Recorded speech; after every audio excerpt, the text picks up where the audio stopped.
Welcome everybody to a special edition of Action Theater Presents on a special day.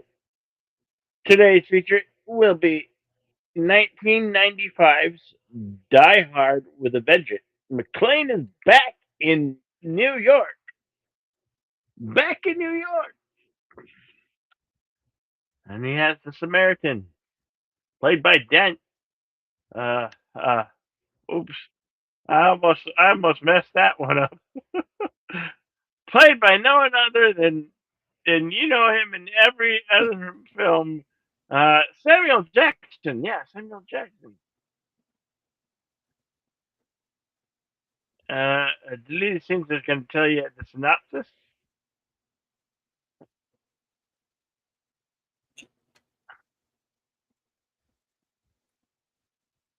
Hello, deleted scenes. Yes. All right. Waiting for Cosme to boot up here. All right.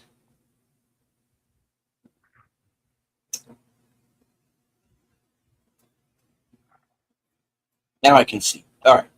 All right. Die Hard with a Vengeance, of course, from 1995. Rated R, running for 2 hours and 9 minutes. Synopsis as follows: seeking a personal and mysterious revenge against McClane,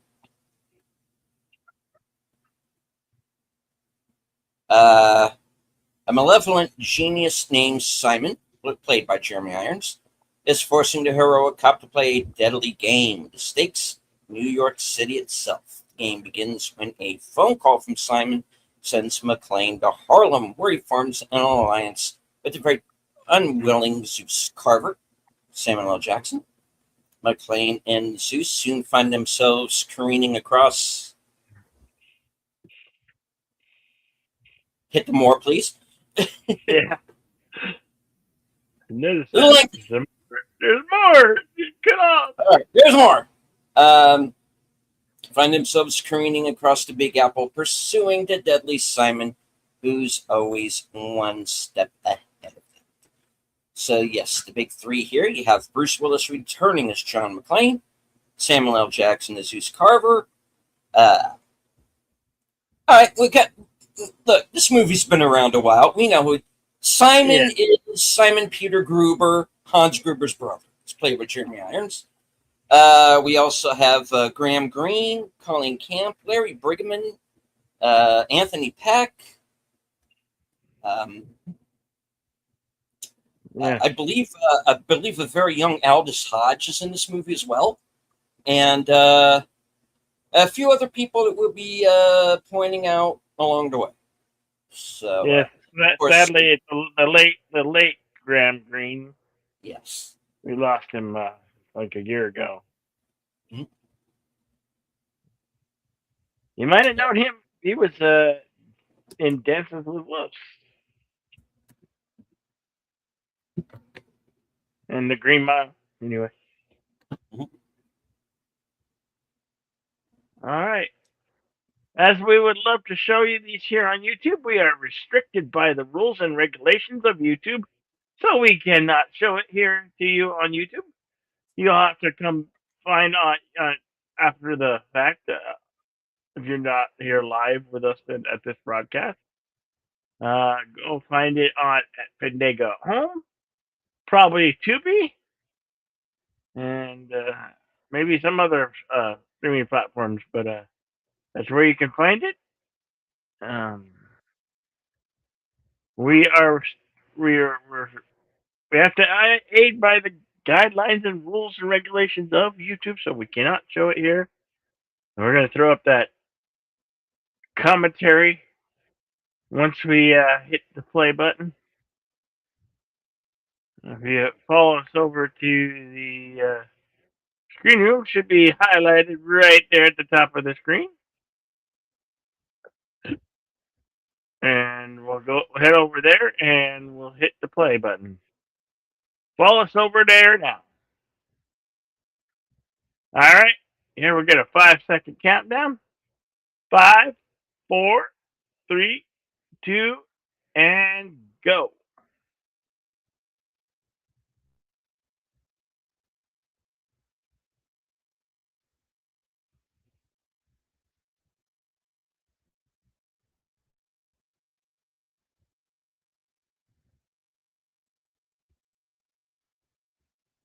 This is a fun one. It goes by pretty quick. The action's stellar. I can believe this is a 31-year-old film already. Mhm. 31 years ago. All right. All right. Come on, God. There you go. 20th Century Fox logo.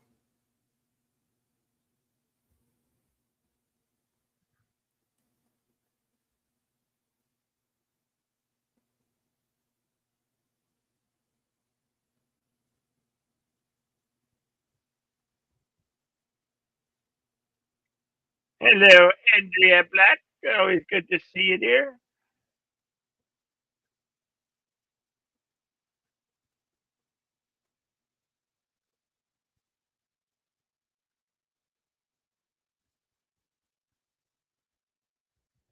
Hello also to Tune the News. We open up on the Brooklyn Bridge. And Acres of Movies.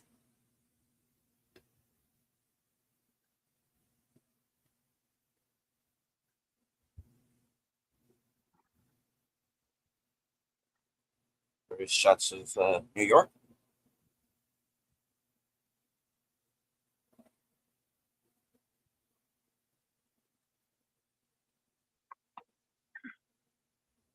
It always kind of sucks to see these older films with the skyline as it was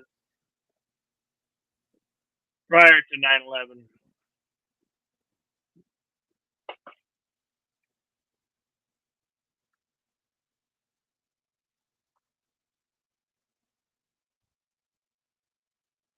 And we're starting out with a bang. And this is a supposed to be a toy store by the name of Bonwit Tellers. I don't know if it's real or if it's something they just made up for the film, but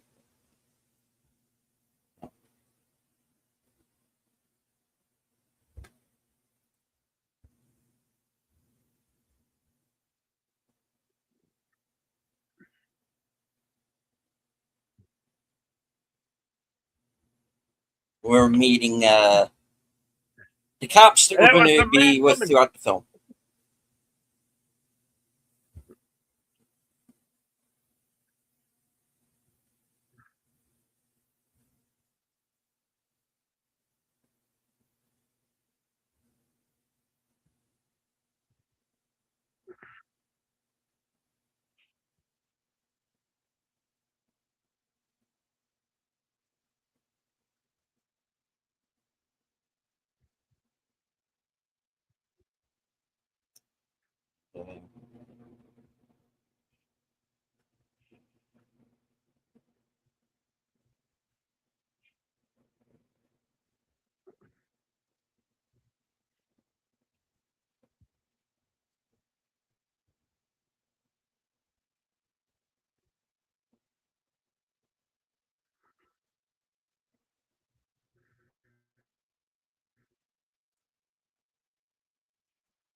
I think he found the rock.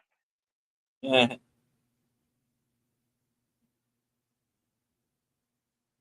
you see McLean here at not exactly his McLean best. looks a little bit.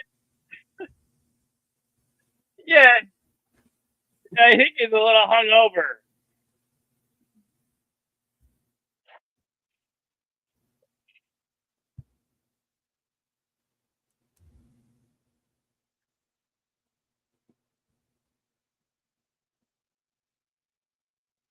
Good to see you.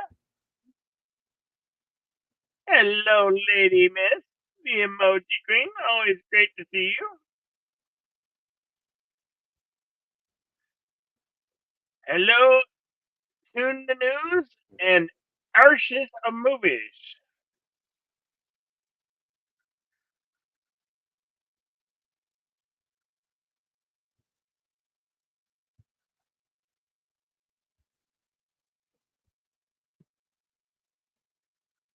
There's a clue.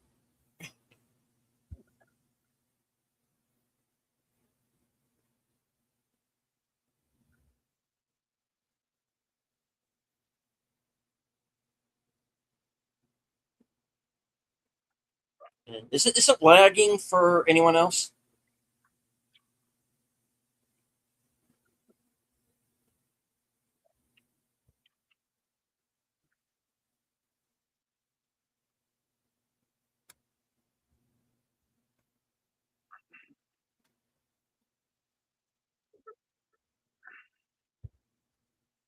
Try this again.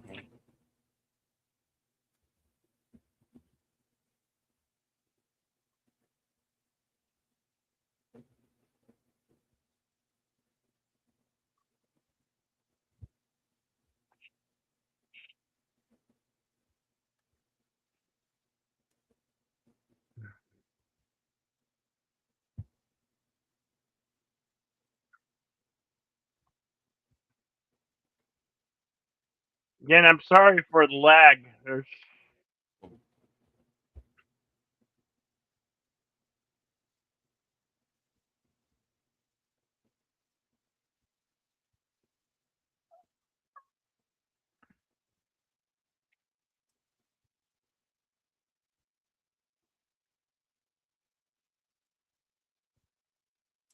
Thank you to FKHC 2005, sometimes known as Tim. Remember, chat. America. Hell yeah. Indeed.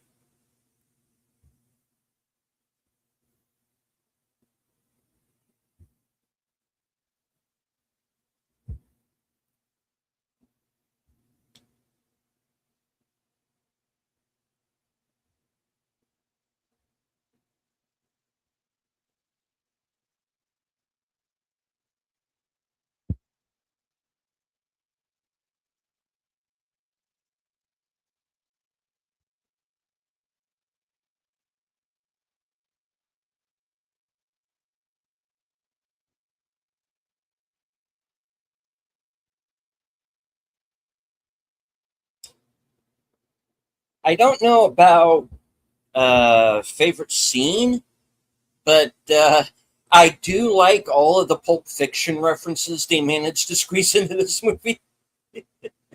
There's quite a few.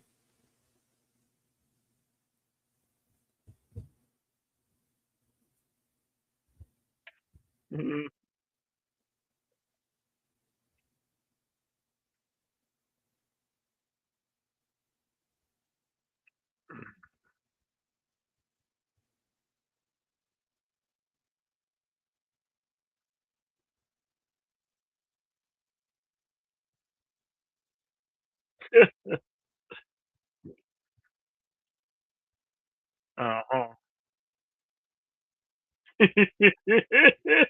Gotta hit you upside the head.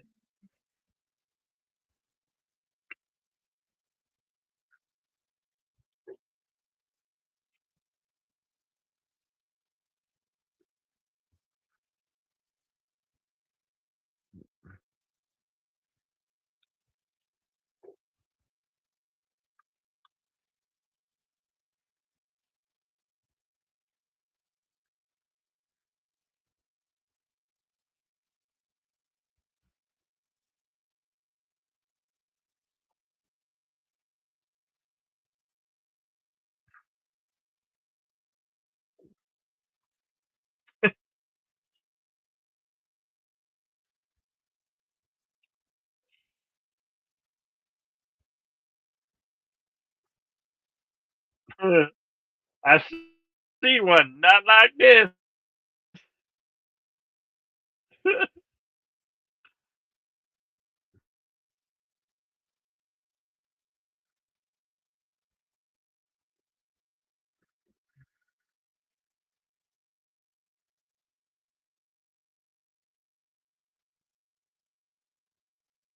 Uh, So far, so good. Simon really wanted McLean to die.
Uh-oh, and now it Full of begins. the wild. He been spotted. Oh yeah. I wouldn't want to be in McLean's shoes right about now.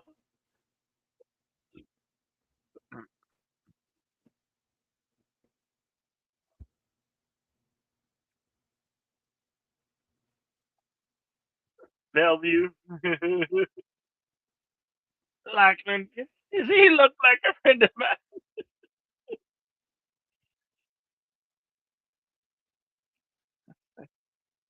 I got a really bad headache.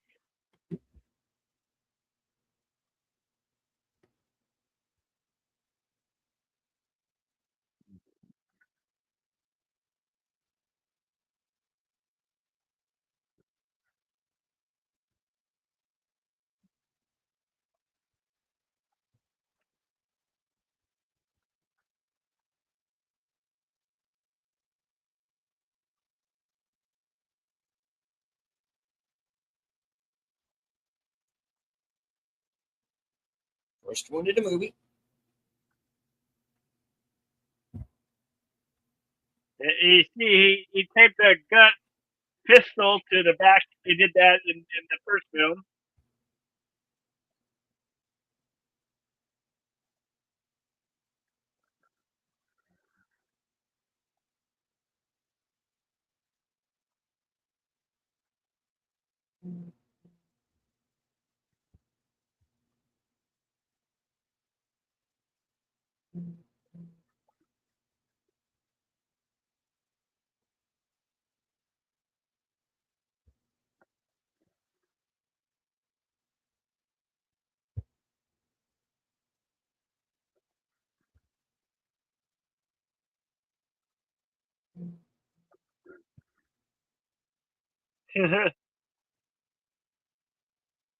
Hello, JPRPH1. Welcome, sir.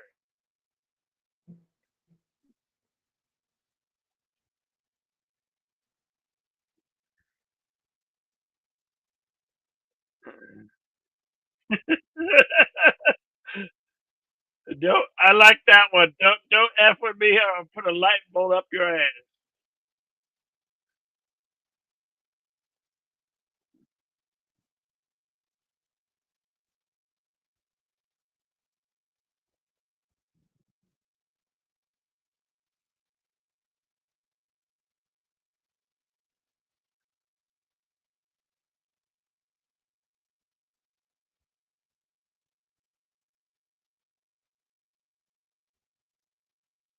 Mm.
Did it pause for anyone else?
Our timestamp 16:59.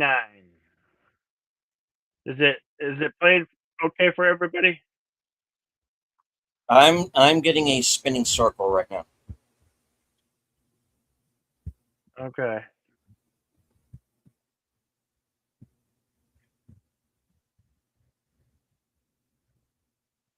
Well, how long has it been spinning? After I Let's try refreshed to it after it reload. paused. Okay, let's try to reload it here.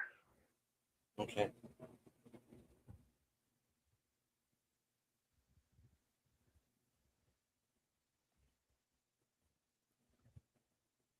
I'll back it up a little bit, I guess. I'll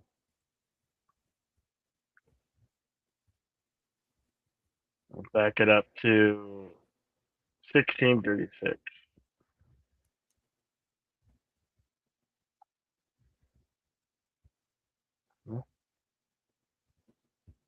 How about, is it playing now? How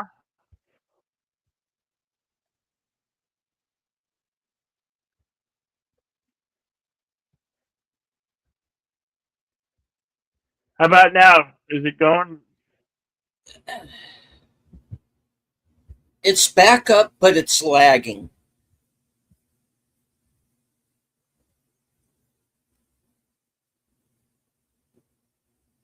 Yeah, I see that. I don't know why we experience so much lag. I don't.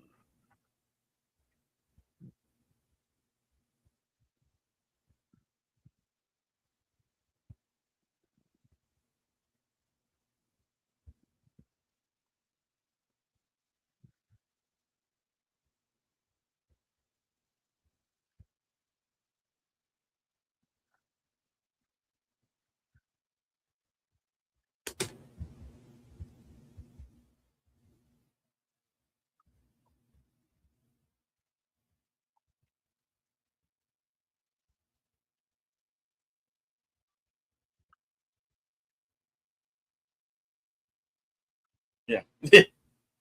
So, because this is a guy who is literally minding his own business. And now he's stuck in the middle of a Die Hard movie.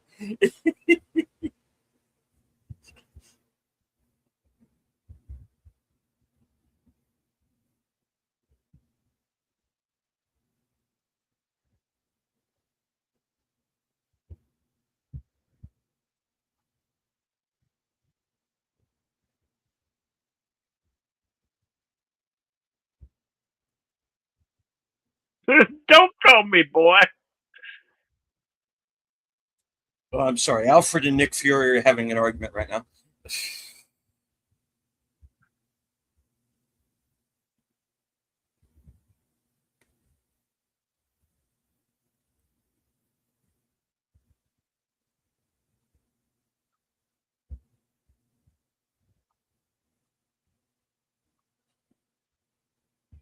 You said the thing.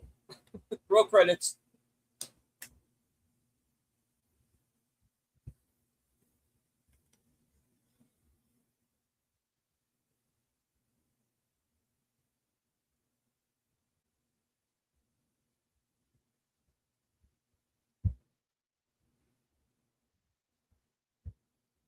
Cross-dressing.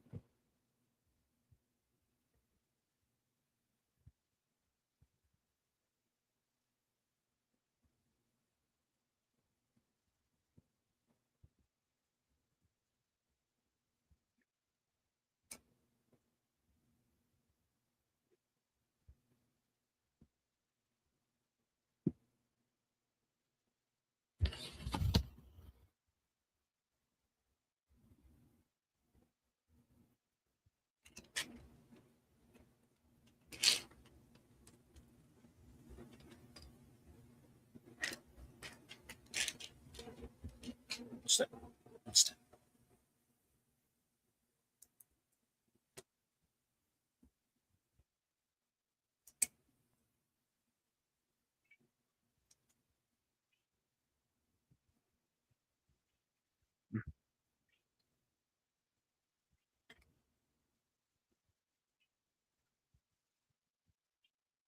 Hello, Big Al present.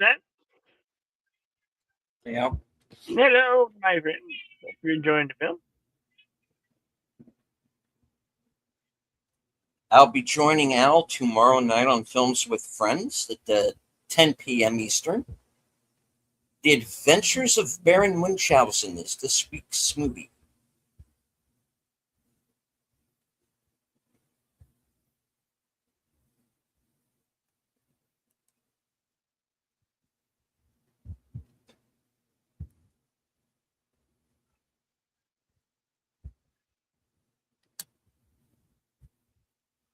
The actor playing the department shrink is an actor by the name of Stephen Perlman,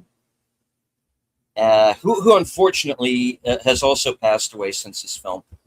And I first remember seeing him in Darren Aronofsky's first movie, Pie, where he plays a rabbi, but a rabbi who might have some ill intent towards our hero in that film. Interesting movie.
Smoking cigarettes and watching Captain Kangaroo. Don't tell me I got nothing to do.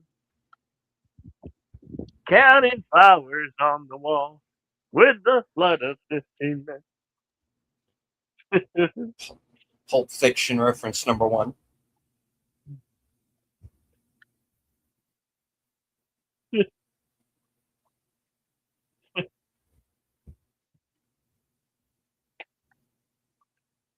Not today's world, you won't be able to.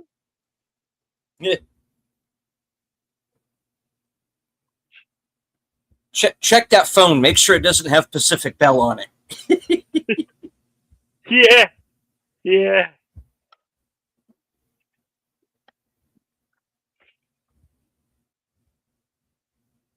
Yeah, they were a little more on top of things for part 3 than they were for part 2.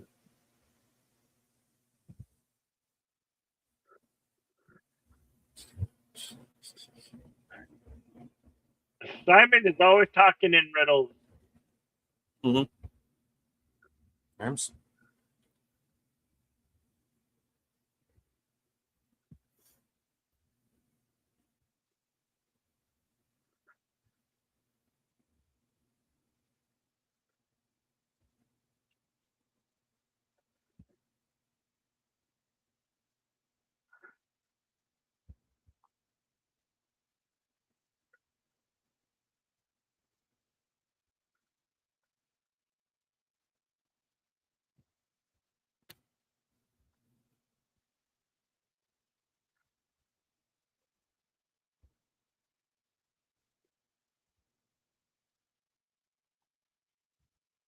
Mm-hmm. Wait, your phone number is three numbers, three digits?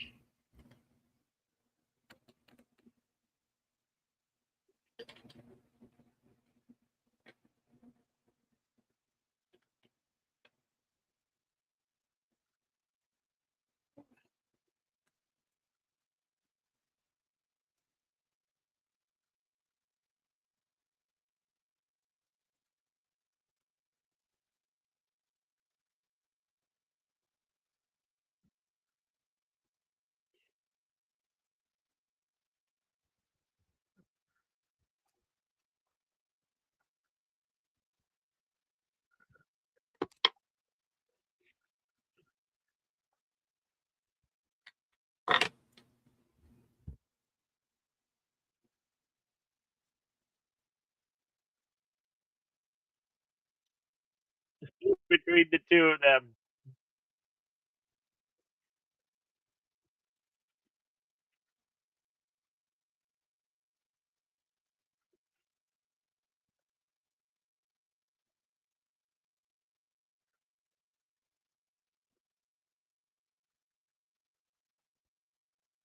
Boy, they look stupid right about now.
We won't put a scratch on it.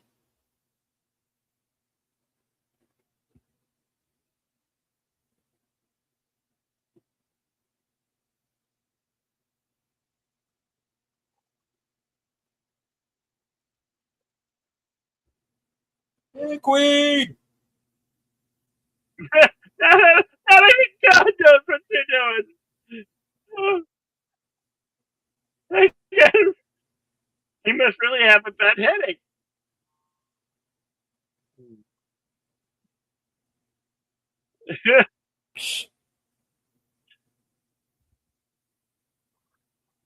He's going through the park.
Being buggy today, this one.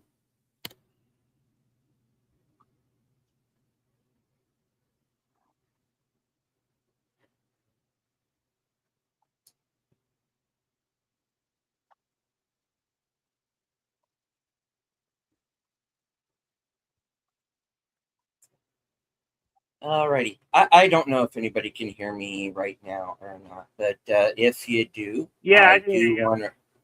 I do want to remind everybody that Bill and I will be returning Sunday afternoon at 4:30 p.m. for the next two episodes of 1883, episodes 7 and 8. And we will be returning at our regular time next Thursday. And we're going to be doing something a little different. We're going to do a comedy called Don't Look Up with Leonardo DiCaprio and Jennifer Lawrence. Available on Netflix.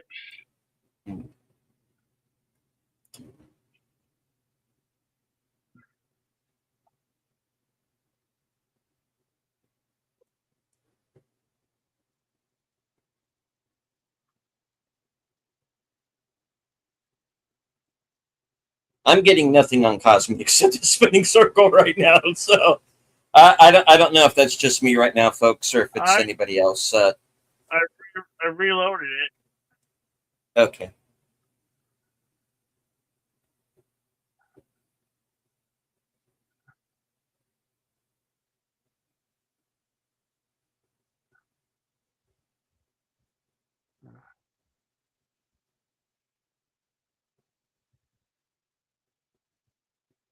Try it again.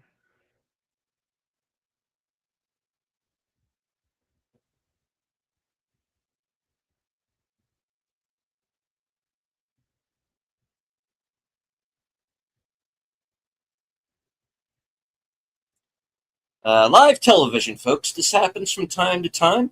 We got the occasional bug in the system.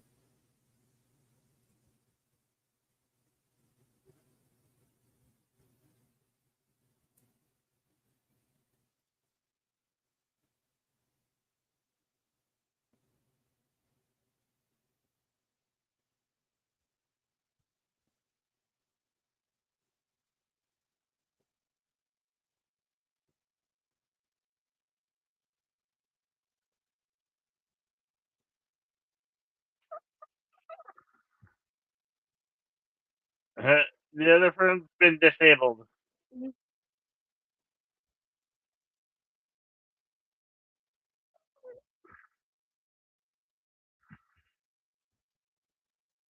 Oh, the cop is so scared.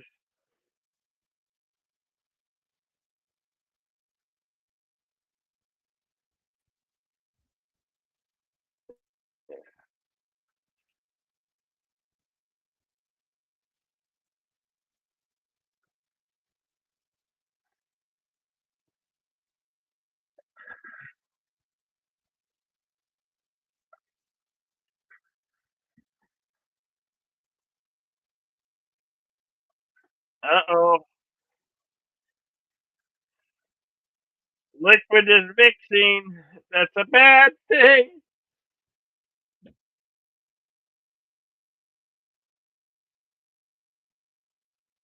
How about now deleted? It's the same. It's choppy.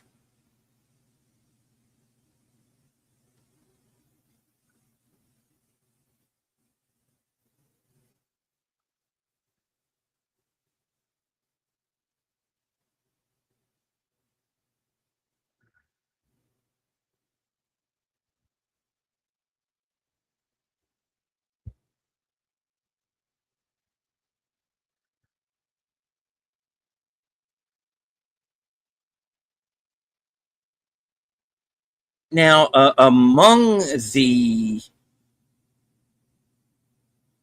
locations that this film was shot in, one of them was also Charleston, South Carolina.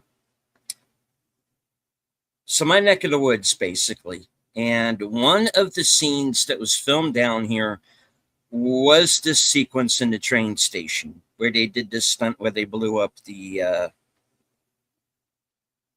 train. So this was all built by the production, and this controlled explosion, and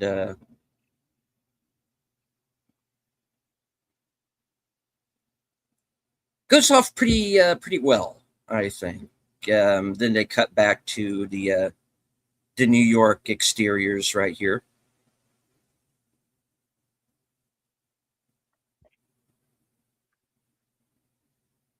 And there's a few other places in the movie that where it's recognizable to me as Charleston, and I'll let you know when those scenes pop up.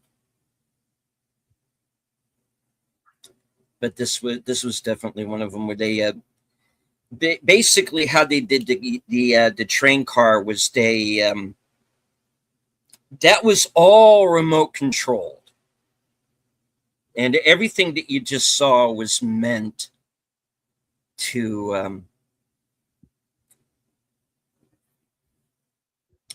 fun fact, the FBI actually questioned the writer and director about this movie because it was true that their bank was next to a subway system. I mean, the FBI and the bank needed to make security adjustments after this film. Yeah.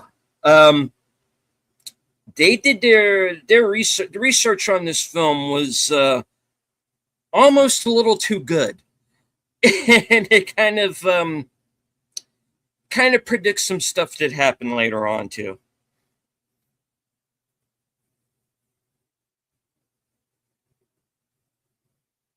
Our timestamp is 39:58.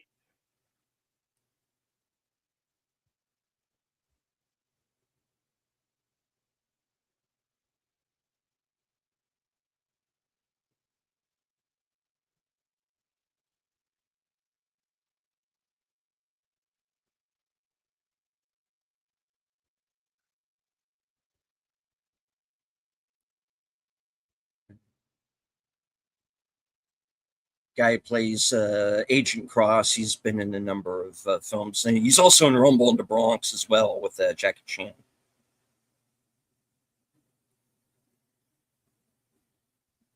And the guy who's sitting on the right, Jarvis, is from quote unquote another agency. This guy right here is Michael Christopher, is also a pretty well known playwright and screenwriter, and if I remember correctly, was also in the Mr. Robot series.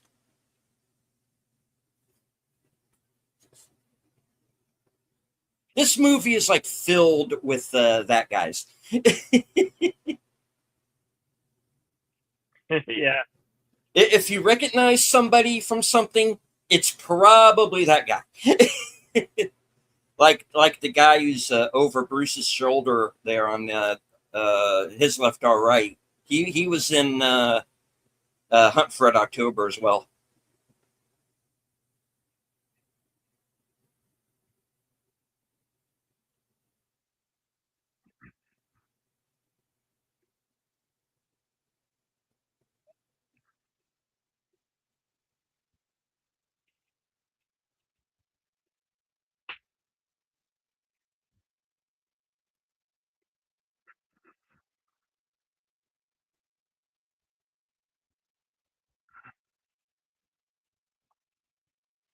I don't know. You piss off any Germans lately? Yeah. Speak up.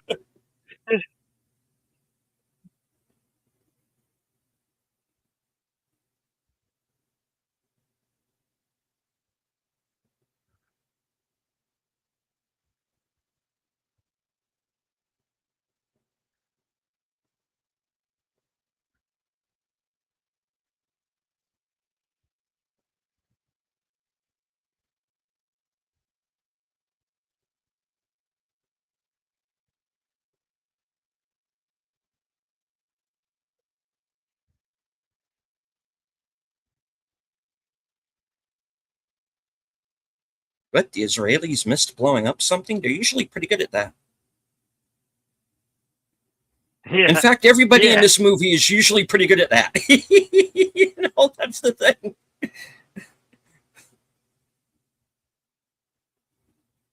Some. No, we don't know this guy. We Yeah. don't know him. Nope. Okay.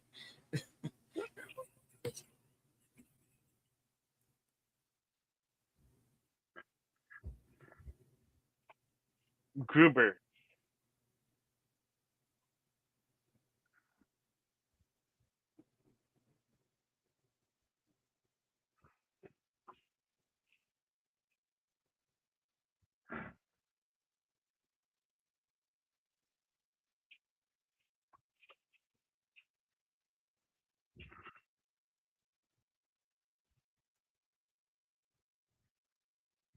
Too late. He already knows.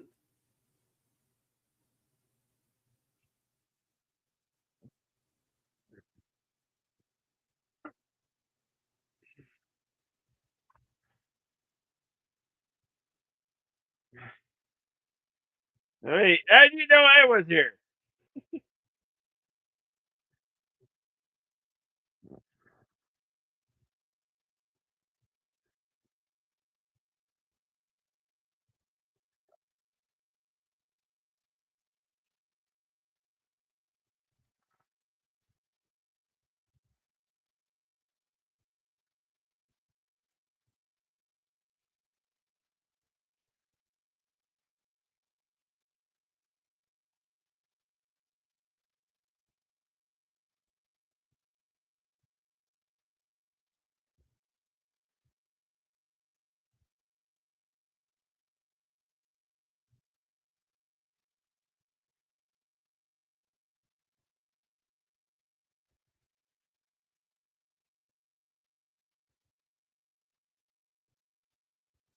I'll go by foot. No rush.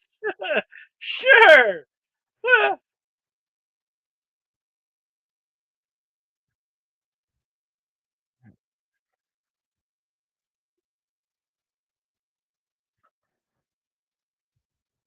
Oh, yeah, sure.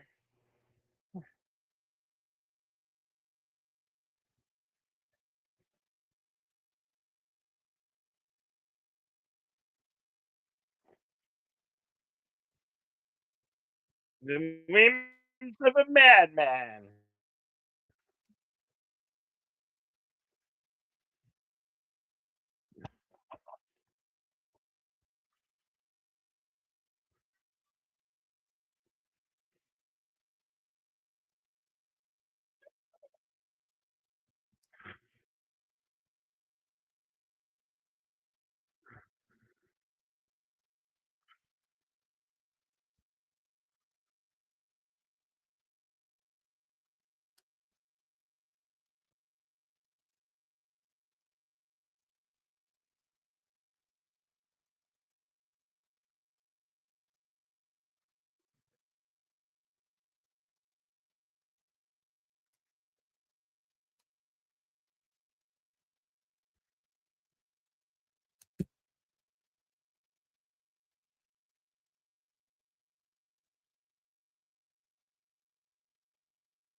Too late.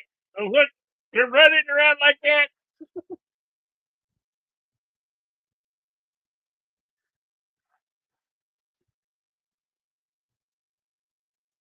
And he's got front row seats. And our first look at Simon.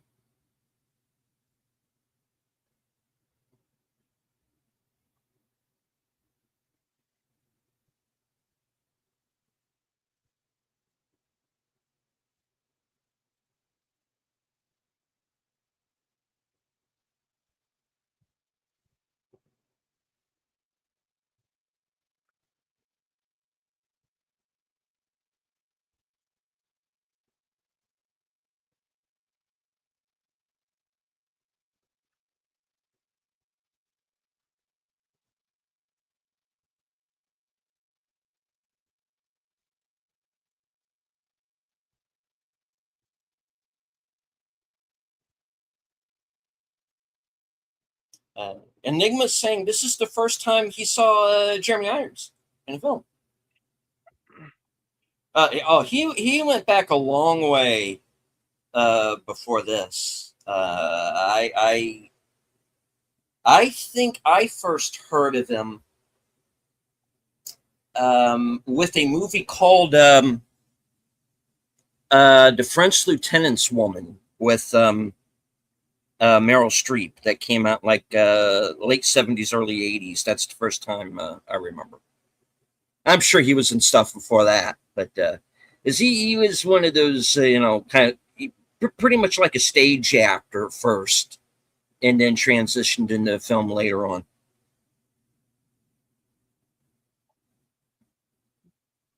A Donald Trump reference, yeah.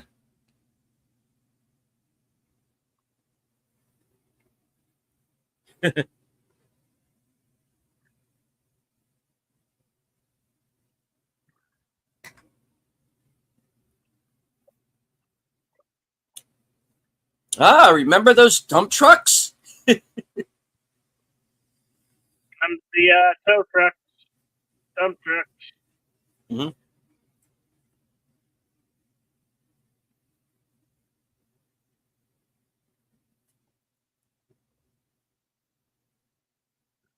There's Targo. That's Targo, Tim, not Torgo. Before you start inundating us with Targo memes. Because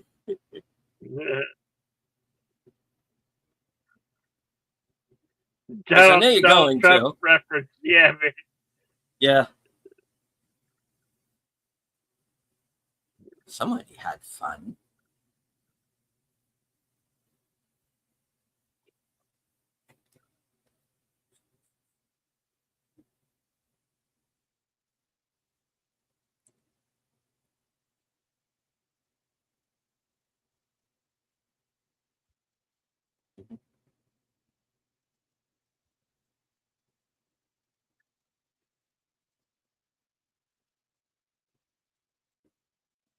Yes, the first World Trade Center bombing that happened by this point is kind of a reenactment of that in a way. This guy, this big Popeye chicken eating motherfucker. This guy, and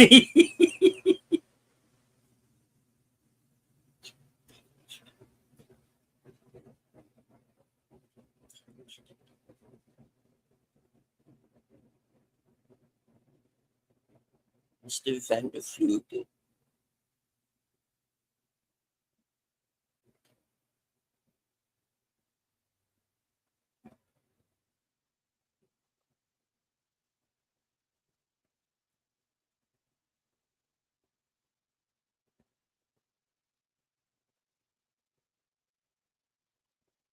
Yeah.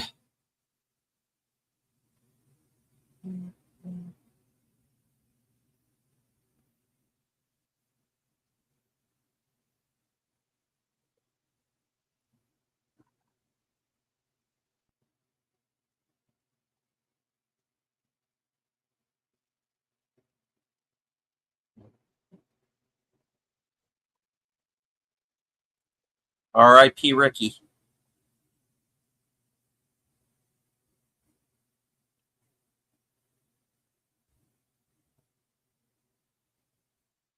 Motherfuckers taking trophies.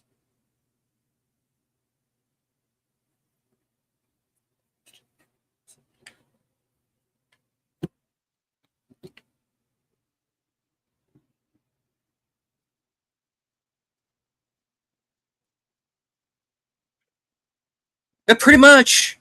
Yeah. That is exactly why you are here. I had like a GI Joe vehicle that was like that. I remember I had one of them.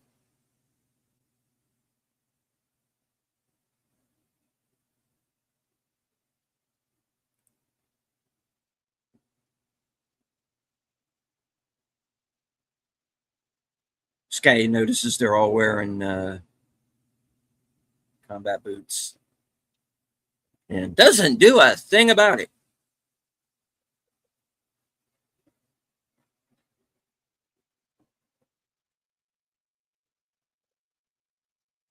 getting a headache from the alarm. Yeah, yeah, I would be too.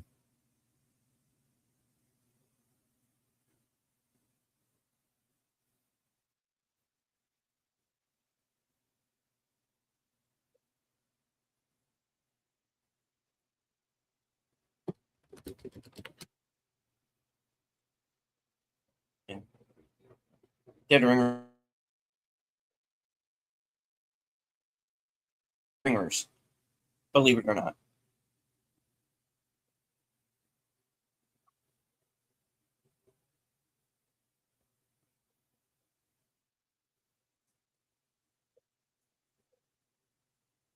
No. Of course, you get the our first look at the missus. Uh, he's Yeah. wounded in the throat. So they did get her in the bombing. They She's just that didn't kill great her. psycho. Yeah, and she was a radio DJ in Los Angeles for a lot of years.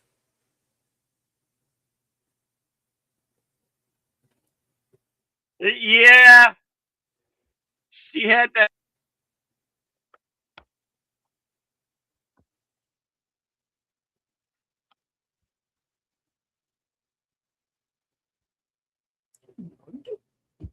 She was hot in a way. A villain hot psycho chick that facial Yeah, tattoos. should withdraw. Yeah. Talk about it. So they just drugged that one guy, but they're willing to kill anybody else. They could have killed a lot more people than they did, Federal Reserve Bank. for sure. Yeah.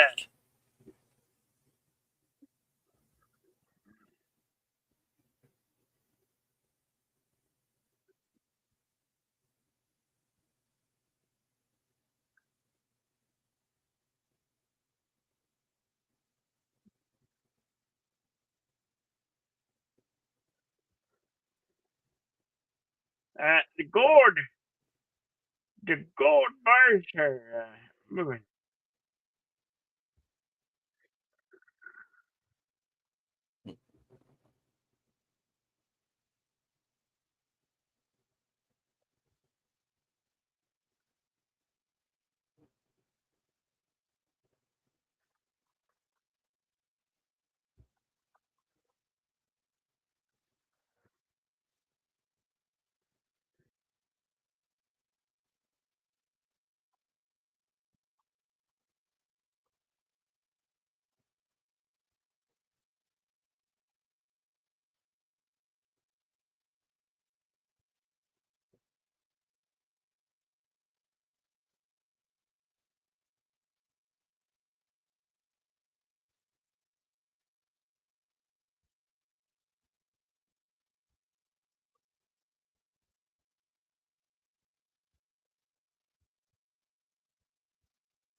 Corral her, please.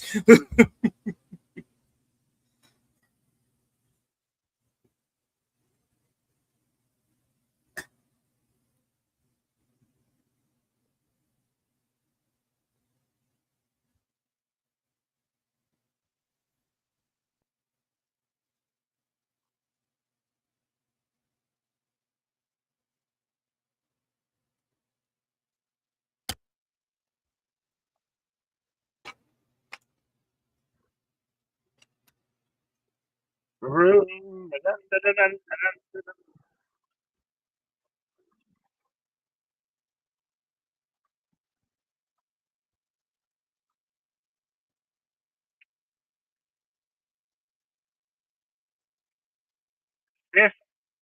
58:34 is our timestamp.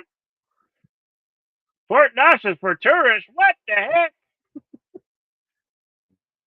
What you talking about, Willie?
All right, I've paused again.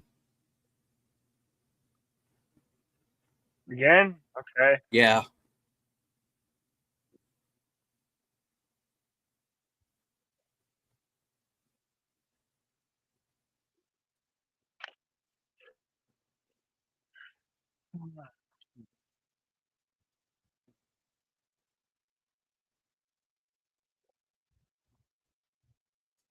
Let's try it again.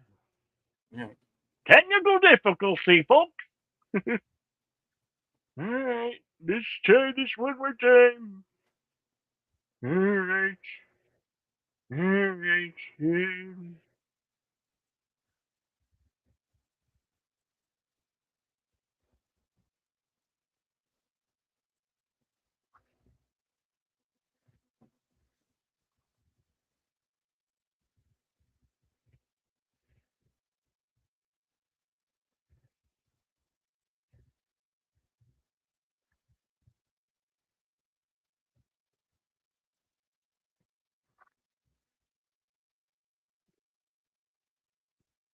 Let's back it up a minute.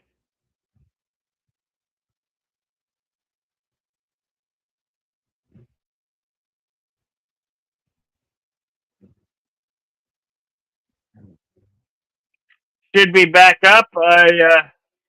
Let me know. Is it going now? Yeah.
Timestamp was 1 hour, 3 minutes, 25 seconds.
It's Christmas. You can still. The previous bit was the Just running like his joke. brother. Yeah. Well, last bit was like the running joke of "Don't leave that here; a kid could get it," because it finally hits him Yeah. that he's. Well, for one thing, the truck almost hits him, but now he's got an idea. Something's up.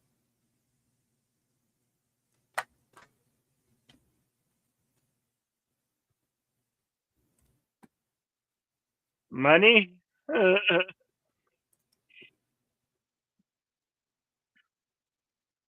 Federal Reserve Bank of New York. Get a hunch.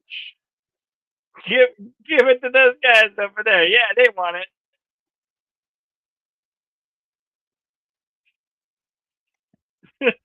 I like this guy jumping back Hmm. with his fake accent and a fake American accent.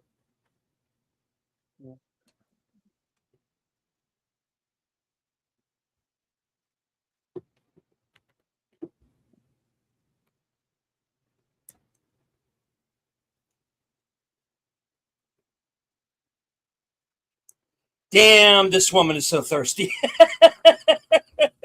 Jesus. Yeah. Yeah, I'm afraid I'm going to need an answer on the issue.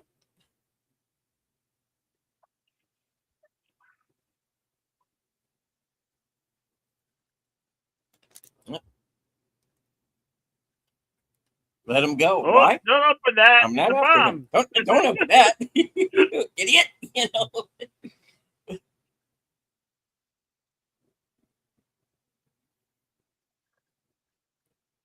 Yeah, I just almost detonated one of our own bomb. Jeez. Like, what are you doing? I don't want to write in it. Put it in the box.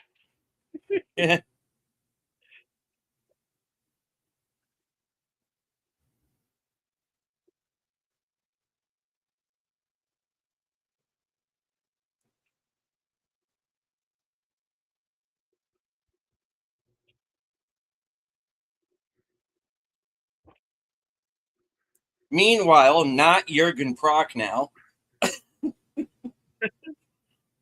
Yeah. McClay walks in like he just been toe to toe with Godzilla. Yeah.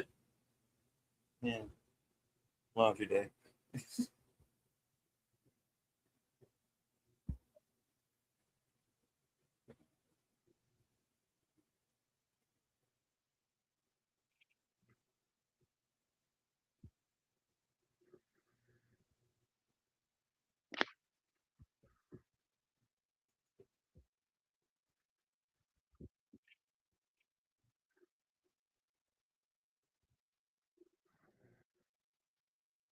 Like dogs and cats. It's Yep. cats and dogs, you moron.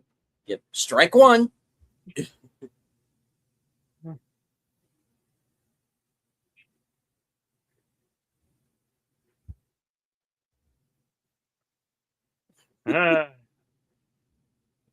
Uh, these bad guys are tall. Strike two.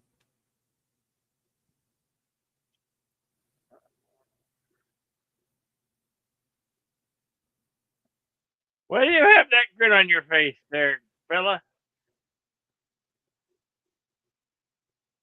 He no speaking no English. Strike three.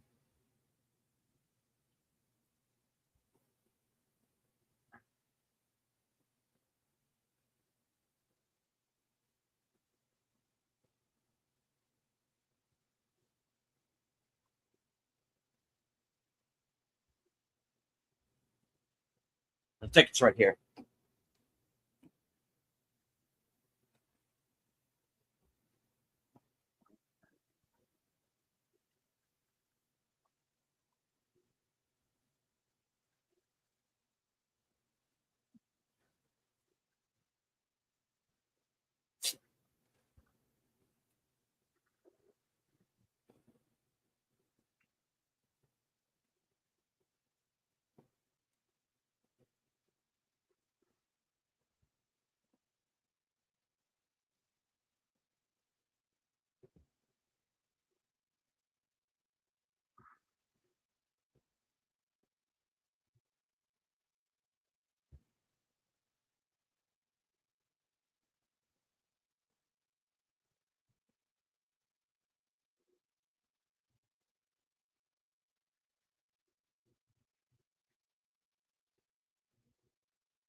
Time stamp 1 hour, 11 minutes, 5 seconds.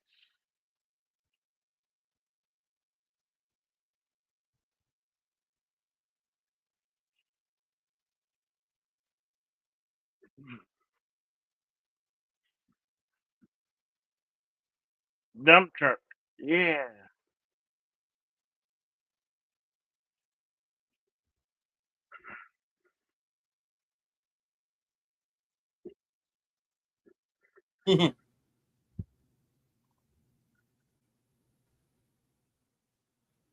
Yeah, just one brick, $625,000.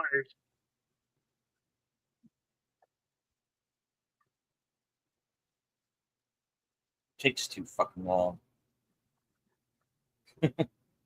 They're driving a Yugo. Yeah. They're driving a Yugo.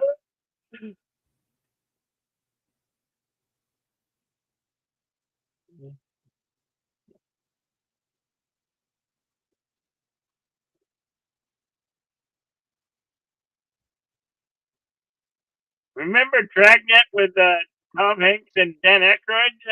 They were also driving a Yugo.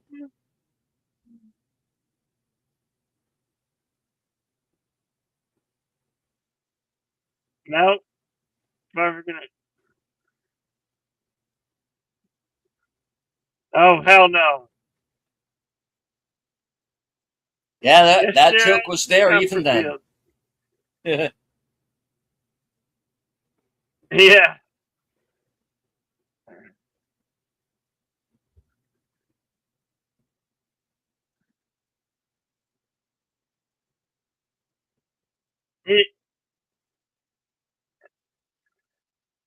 yeah. Take the Yugo. Yeah, I don't know about anybody else, but Not I'm any. paused again on Cosme.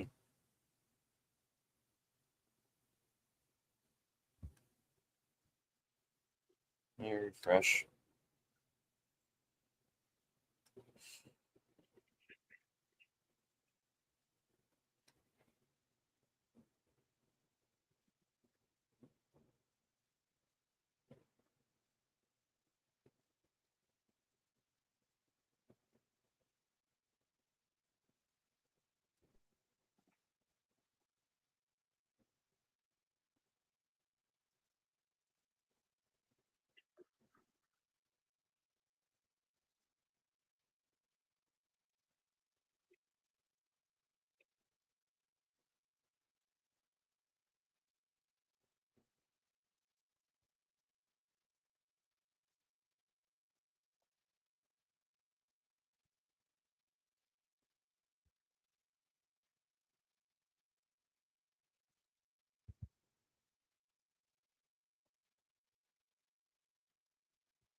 Carl's dead. Where's Carl? Oh, that's The Walking Dead.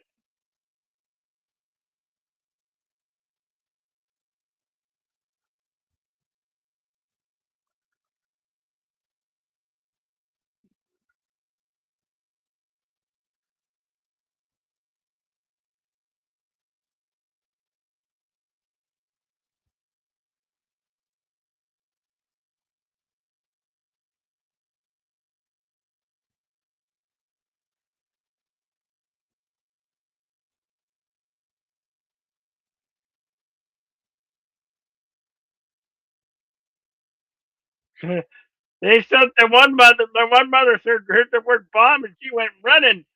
Bomb Right. school? Uh, I'm gonna go get my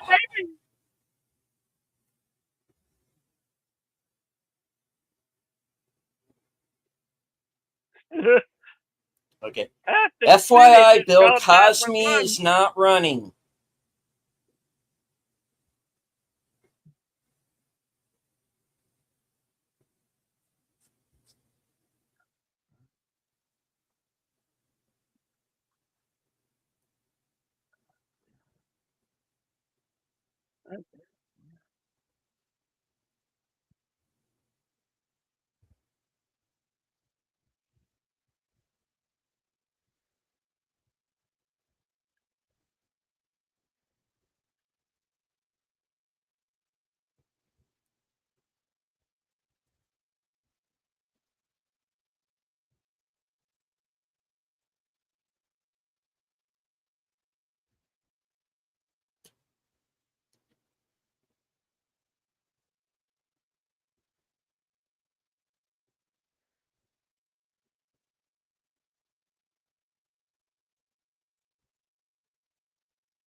Let's try this out.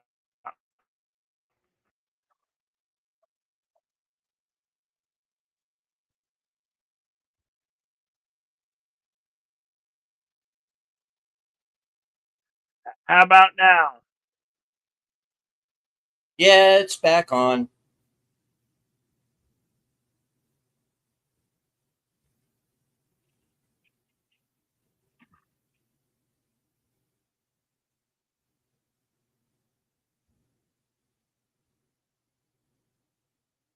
How about now? Deleted. It is on, but it is choppy.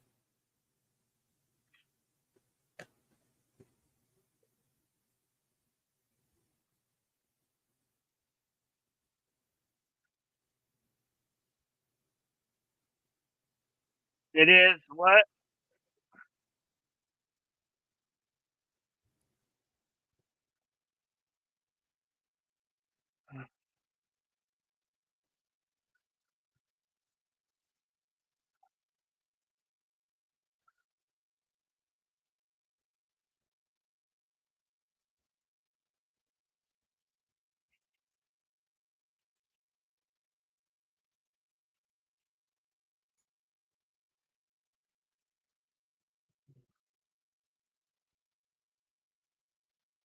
Well, on my end, it looks like it's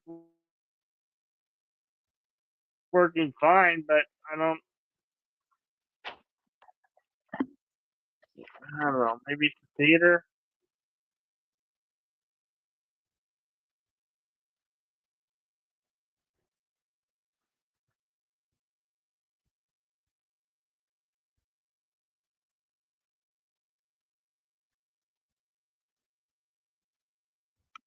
My timestamp is 1 hour, 15 minutes, 2 seconds.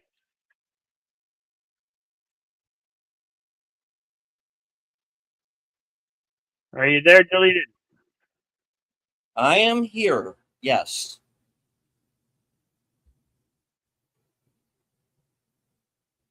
Okay. I'm sorry about the issues with causing. I don't,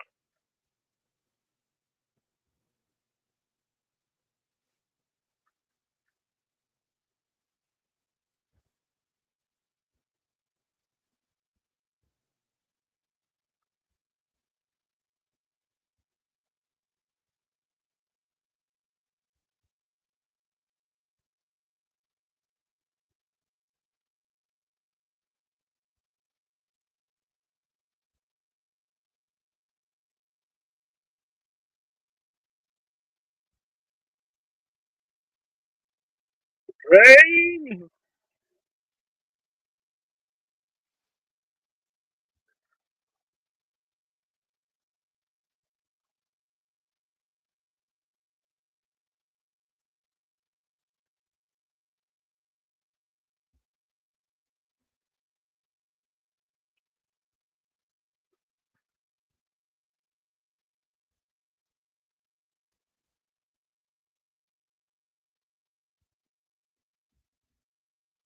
Yuri.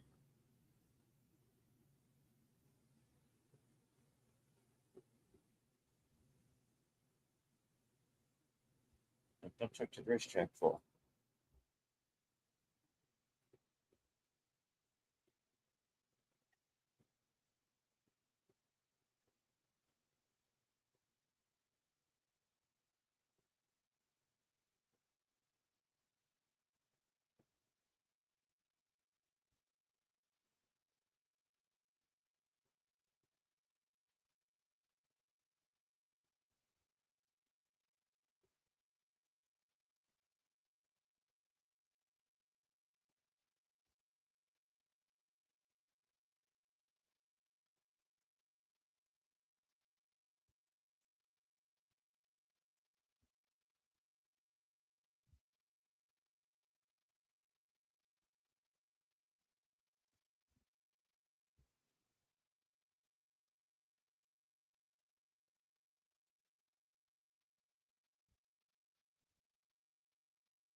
What's that, Jerry?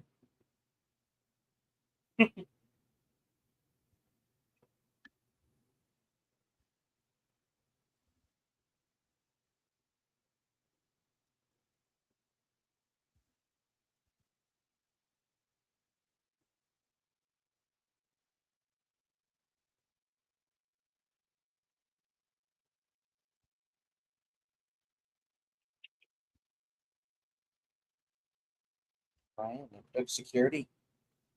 What the guy coming through here? Hey, reindeer.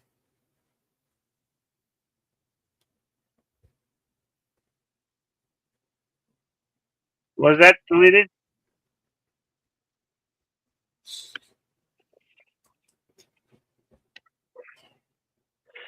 Our timestamp is 1 hour and 19 minutes, 32 seconds.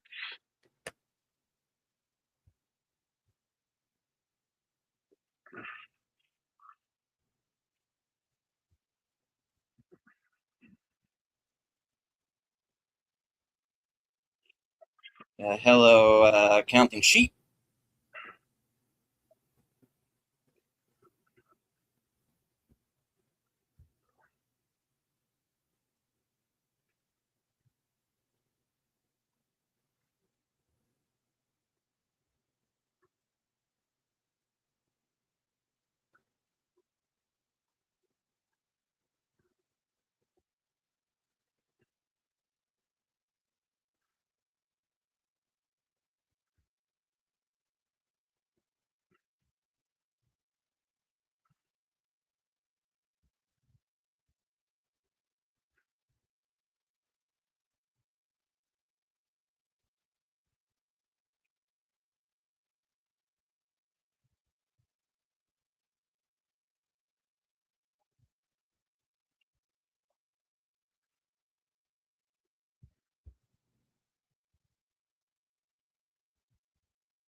Game over. I'd be like, yeah, no. Get the hell out of here.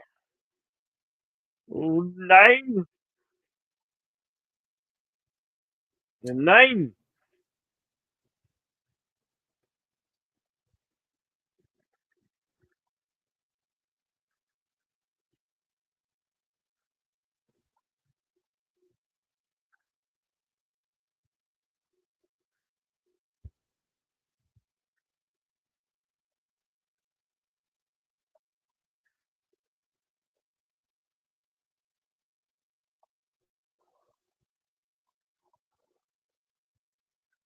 How'd Jerry get back so fast? Hey, wait a You minute. thought How you were are going in the lighting back again? door.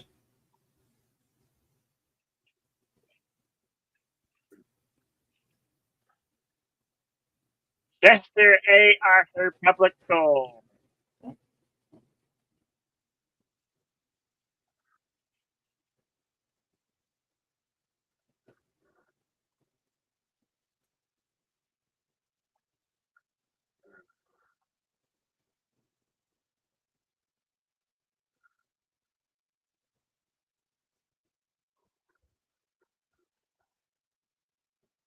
Hey, and you notice something else about this movie, guys? A diverse cast that doesn't call attention to itself. This Yeah. is how we used to do it.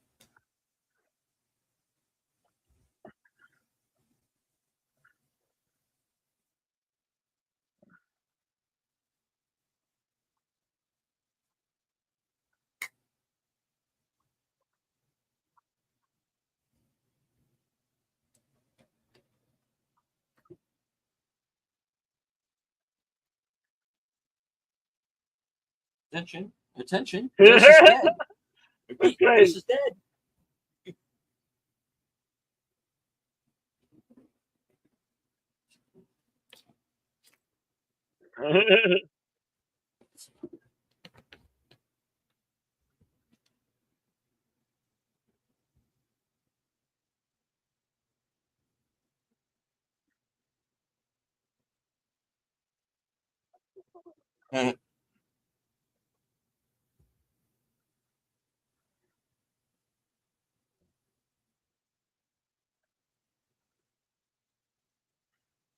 I told you not to toy with him.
Hello to Okay. Coach Selby, and as well as you, Sanji. Good to see you.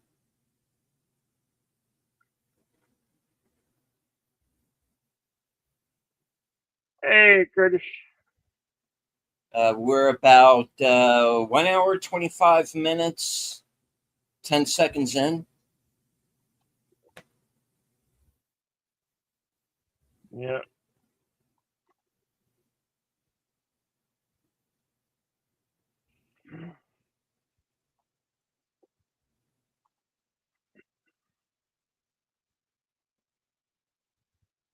This is the scene where they blow the tunnel and flood it.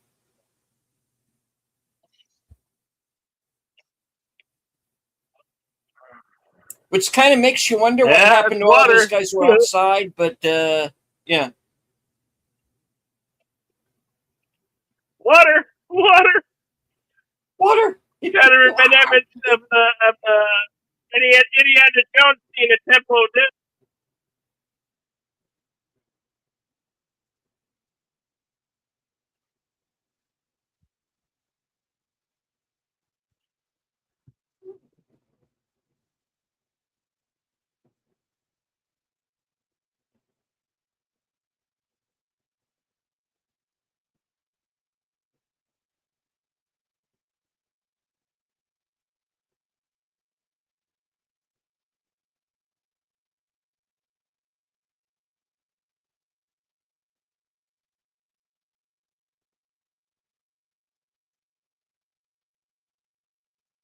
Now, in the fourth movie, people keep complaining that McClane comes off like a superhero. How to explain this?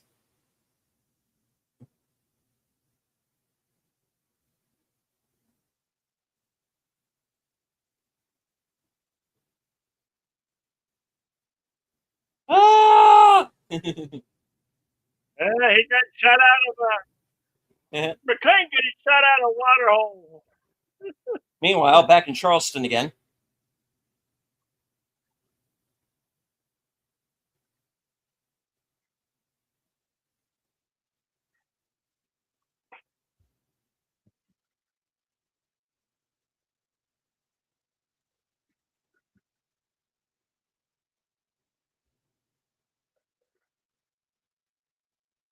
Somebody was calling him.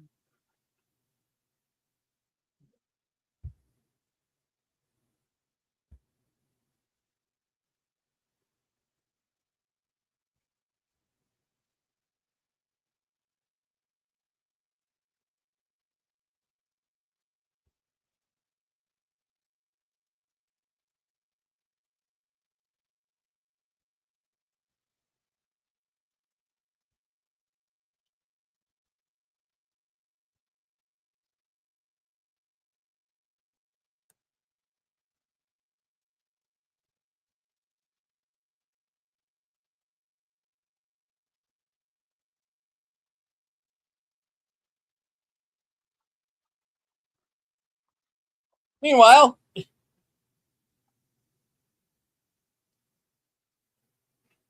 it's okay. We're just going to drive to Charlestown Landing. It shouldn't be a problem.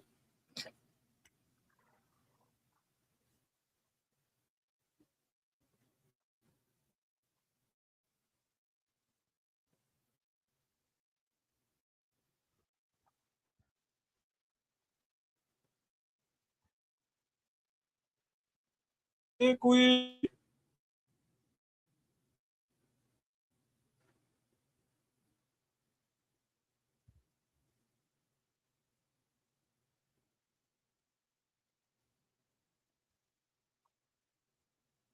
Whoopsie.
Now, this sequence was also filmed in Charleston. These bridges that you see actually no longer exist.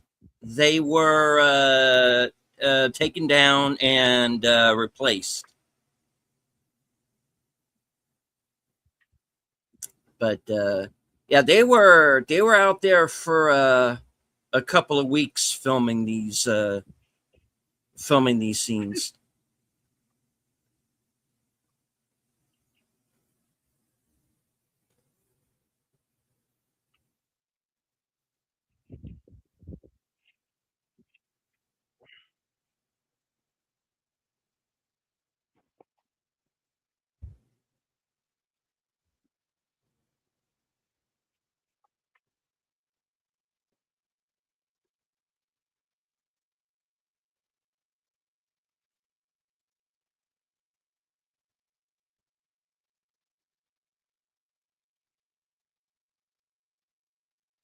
And they're on the Snakes on a McLean. yeah, snakes on a McLean. Yeah,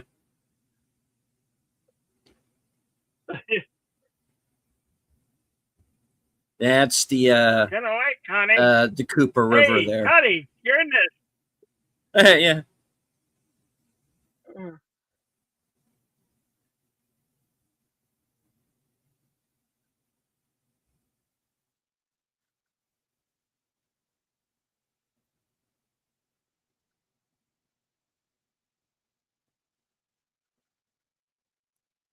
And the stunt guys they had doing this were are like the two stunt guys they normally have on their films. And they really drove this truck off the I'd be bridge like afraid of this. yeah, that cable cutting somebody in half. Oh, just like that. Yeah. Ah! Thunk. Ouch. Oh, my butt hurt. Yeah, I'm glad you talked me out of temper too. Falling hurts just the same.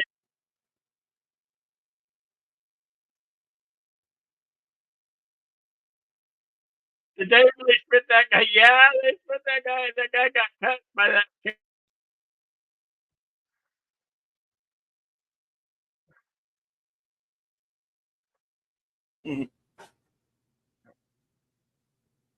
How's that Cosby? How's the footage now? Is it playing better? Yeah, it's a little better. Yeah, it's better. Yeah, yeah.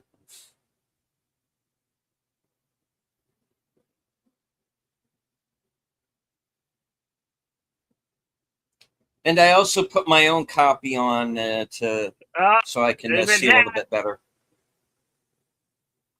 And this is One.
Sean Bean.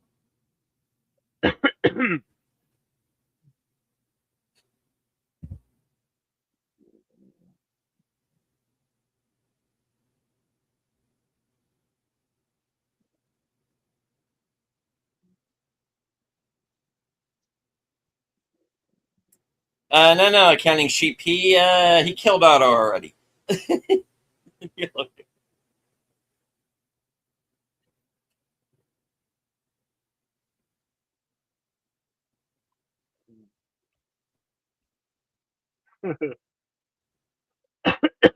You got the safety on.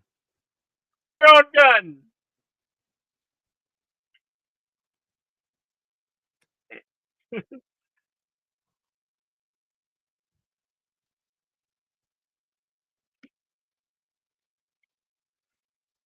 And we're paused again. Hey, look, I washed my hands for supper. What? We're paused again. Yeah, Uh, at least I am.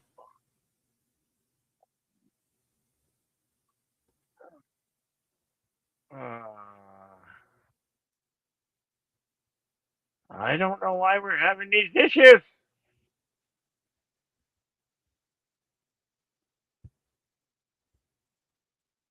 Possibly to save this man's life. Yeah.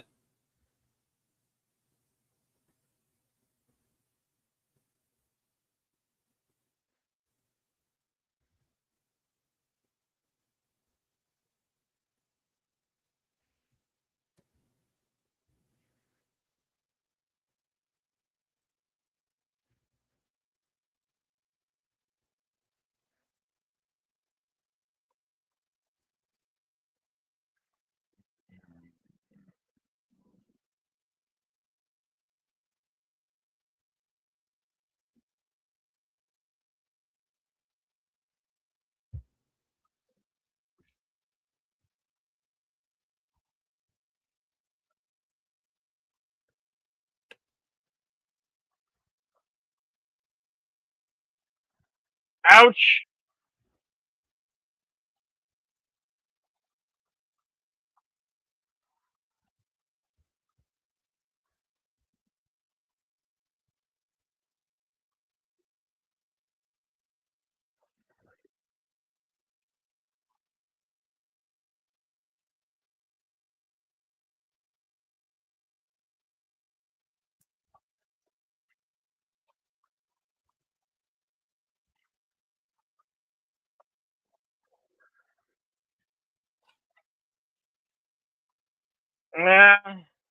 Stop toying with the 7-foot German. Okay, Bill, just tell me which timestamp you are at, and I'll just follow along with my Okay. own copy because I can't see shit on Cosme. 1 hour, 40 minutes, 53 seconds. 1 hour, 40 minutes, 58 seconds.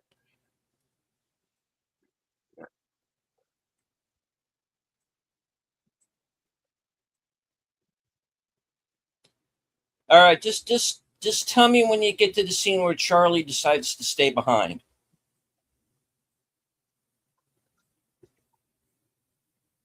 I'm at 141:28 right now on my own copy. Yeah. Yeah, I just got there. 141.29 right now. Okay. Now 141.33.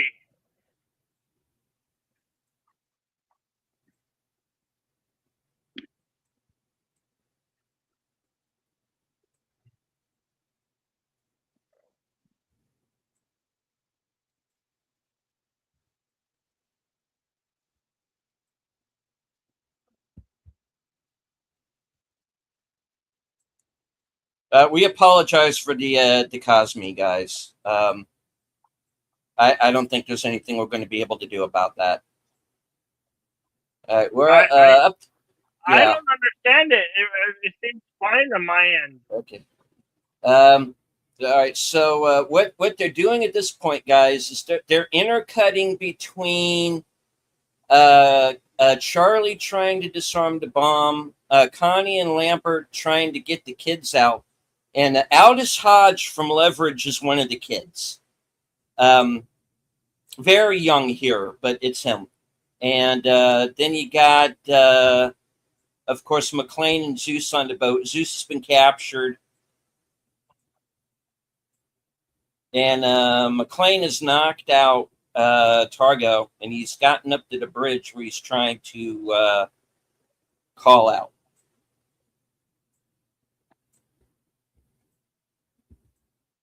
And the bomb's mixing.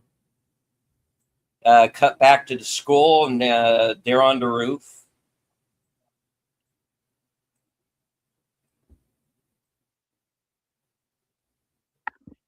and No it's too escape. high. They can't jump across. So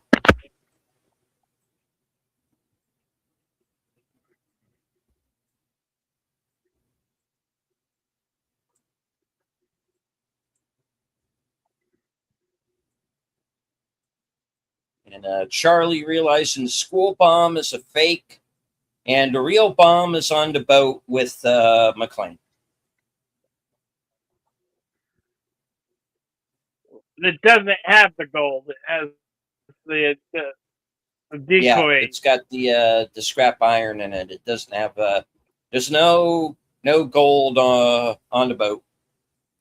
No bomb in the school. The whole thing was a fake out.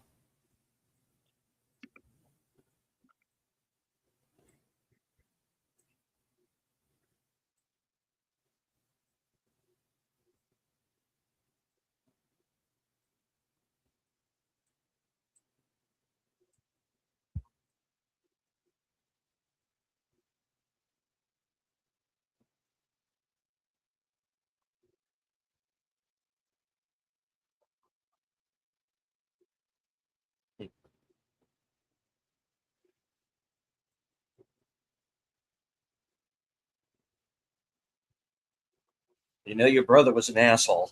Yeah. He was. Yeah, he got his number. Mhm. Since basically You got his Simon number. wasn't a big Yep. fan of Hans either.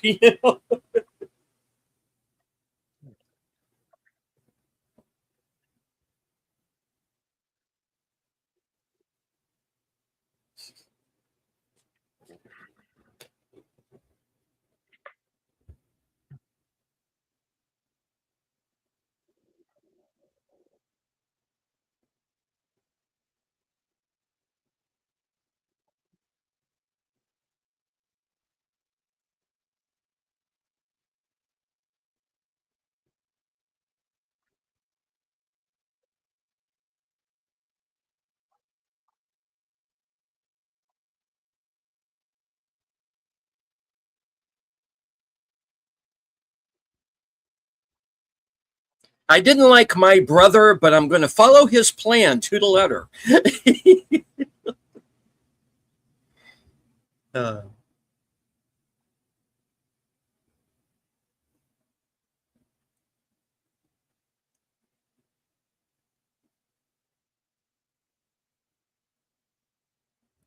Gentlemen in the Middle East think they'll make lots of money. Yep.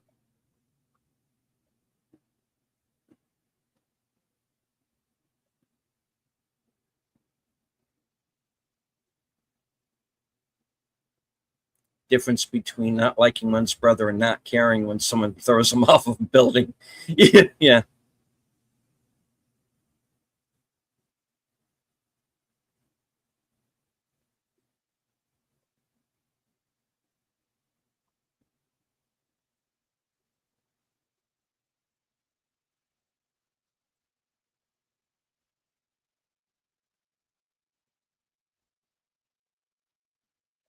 I've got a bad headache all day long.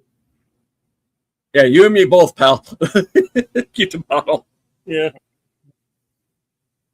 All right, my timestamp's at 1:47:04. Yep.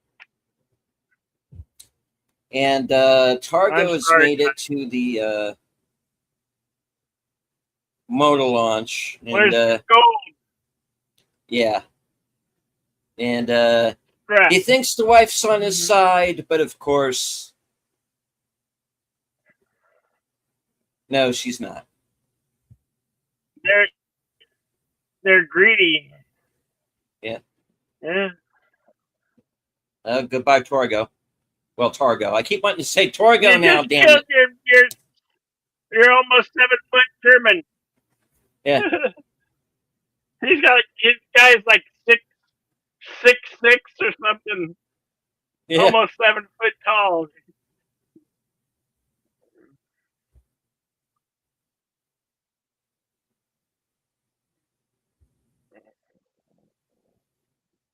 Only thing better than blowing up 100 billion is making people think you did.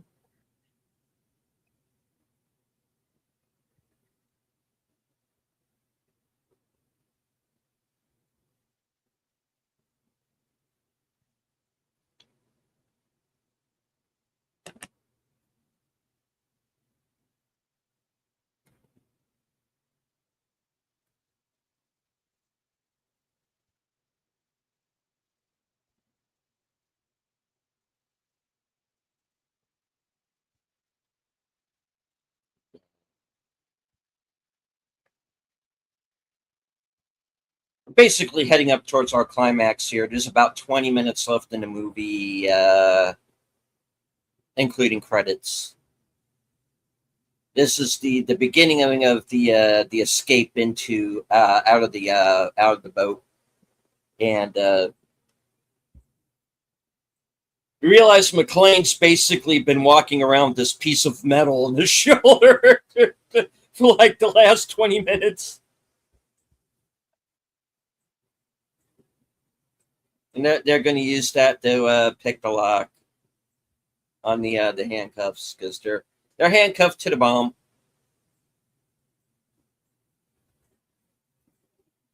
And he admits to him that the bomb was in Chinatown and not Harlem, which is what got him to come along in the first place.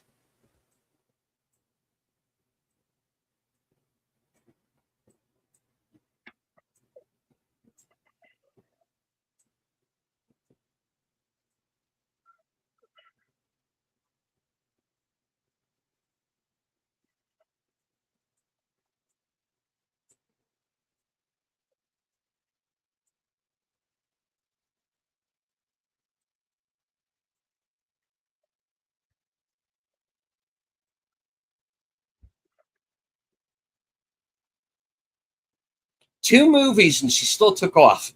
Jeez. Someone's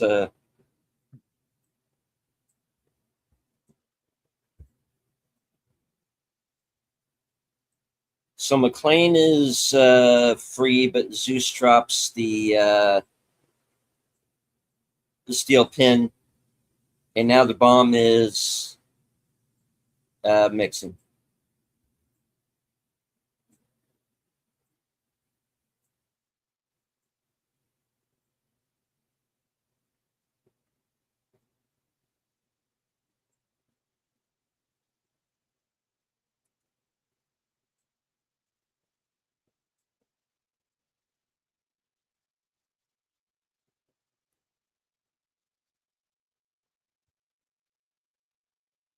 It's going to blow up the handcuffs here.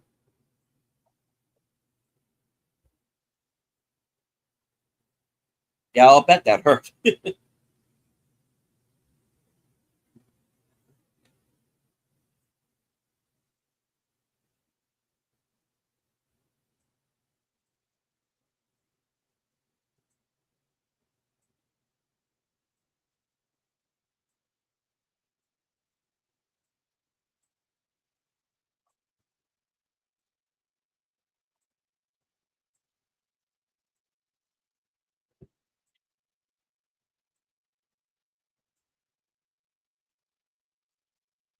Wow, that was a big Yeah. boom. Big bada boom. Yeah, Big of course, bada the boom. shockwave would have done them in.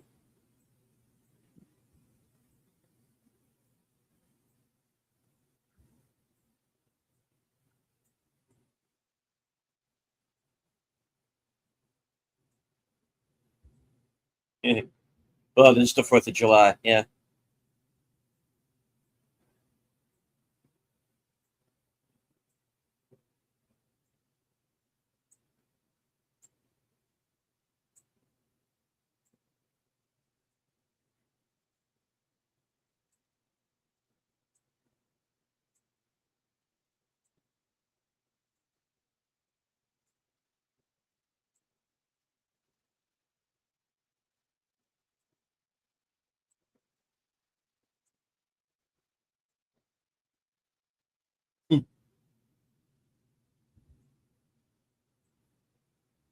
Hey, you've been taking quarters off of guys all day. Why don't you just use those?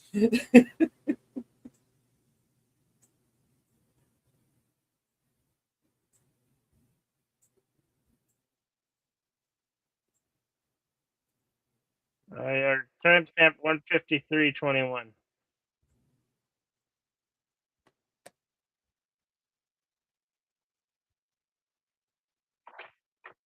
And after 3 movies, we finally get the housekeeper's name.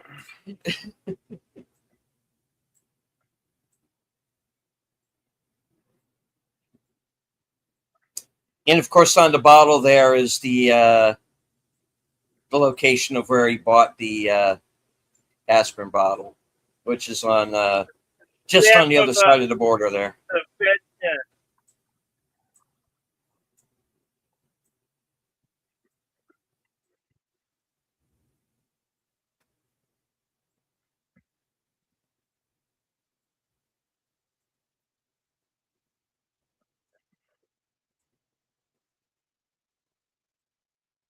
And of course, the reveal that they took the gold out on the dump trucks.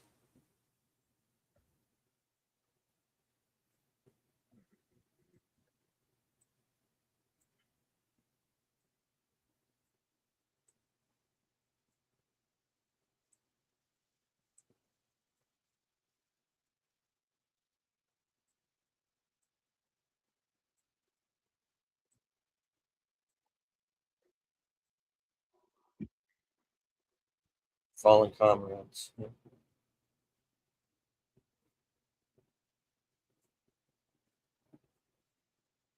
Camarade.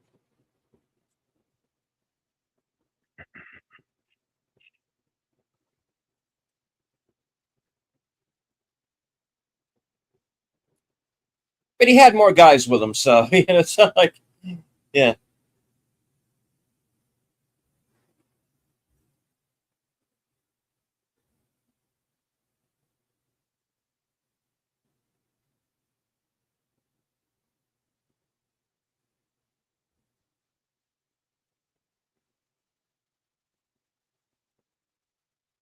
no rush. Yeah,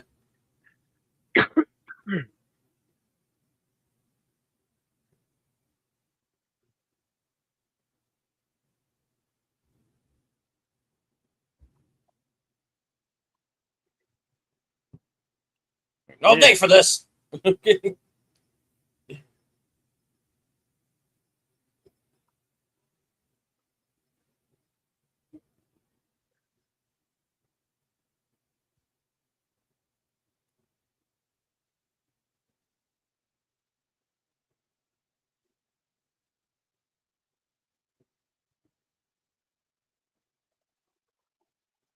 Dear bad guys, no one here but us good guys. Signed, Epstein's mother.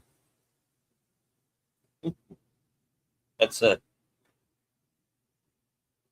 welcome back Carter joke, folks. Yeah, that came at a bad time.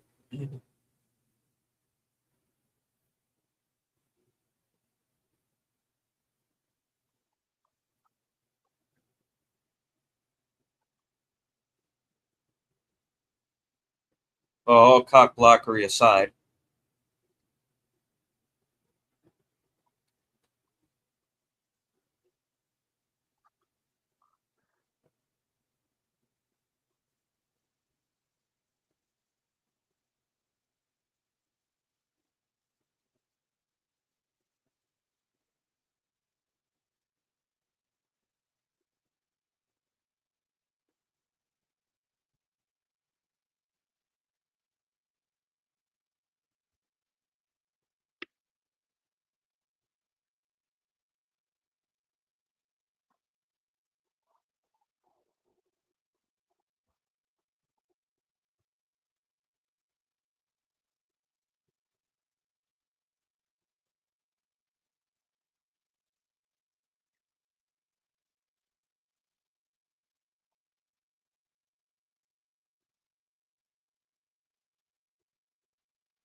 And you notice that suddenly McLean doesn't mind flying.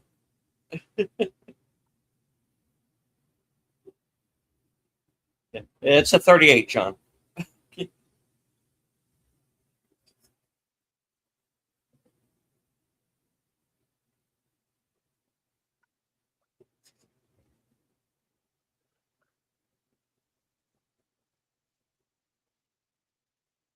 What do you mean? Oh shit. Yeah.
to the border.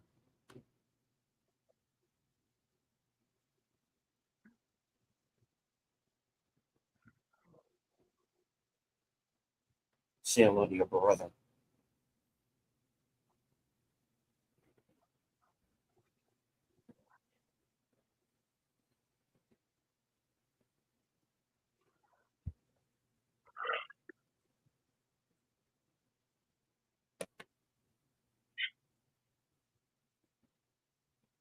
Well, Yippee-ki-yay, motherfucker. that did it, man. Yep. Yippee-ki-yay, mother.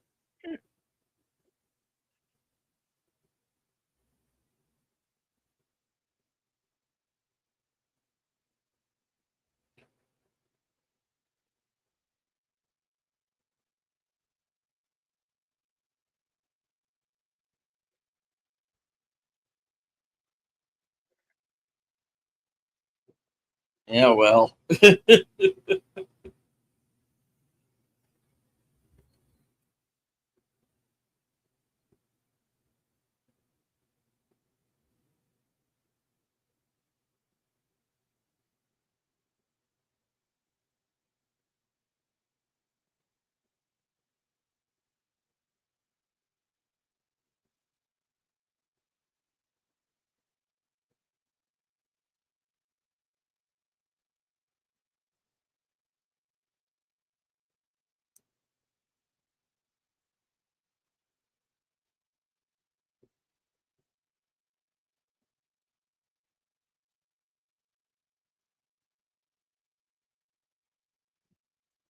Shall we consult the scrolls? All right. Let me get back on over here to IMDb.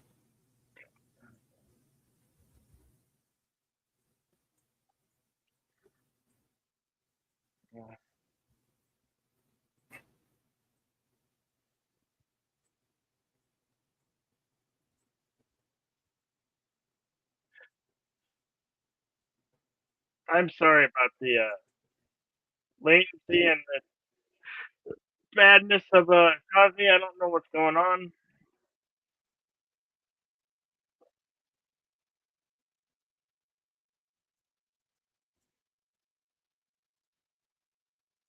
All right. Die Hard with a Vengeance was released May 19th, 1995, at an estimated budget of 90 million, going on to gross over 366 million worldwide.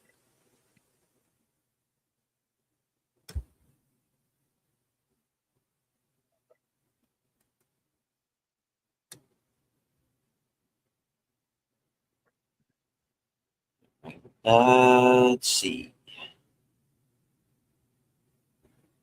It was nominated for the Best Action Adventure Film at the Saturn Awards. Best Action nominated for Best Action Sequence at the MTV Awards.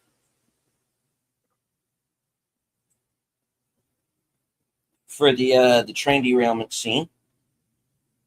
Michael Kamen won a BMI Film and TV, won the BMI Film Music Award. The stunt team was nominated at the Awards Circuit Community Awards. And it won the Golden Screen Award from Germany. Rather ironically. All right.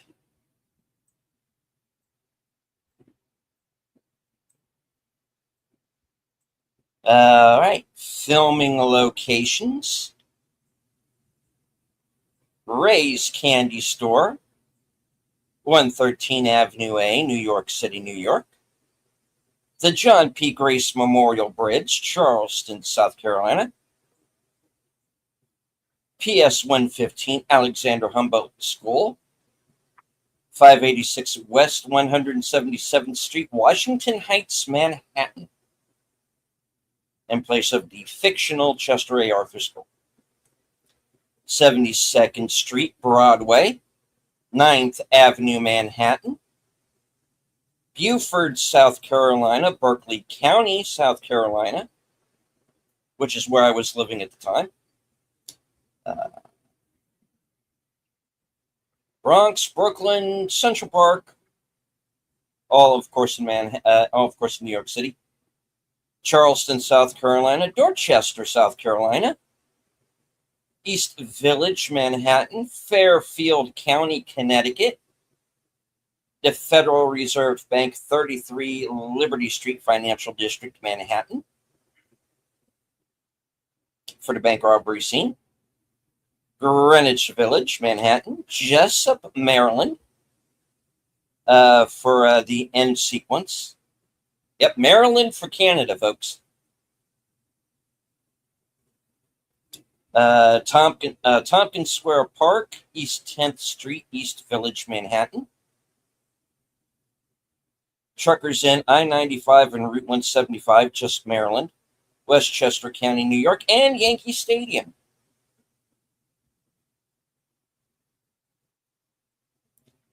On to the trivia. Originally titled Simon Says, where Zeus was scripted as a woman. Was considered by Joel Silver as the third sequel to Lethal Weapon, but 20th Century Fox did not agree to sell the script to Joel Silver.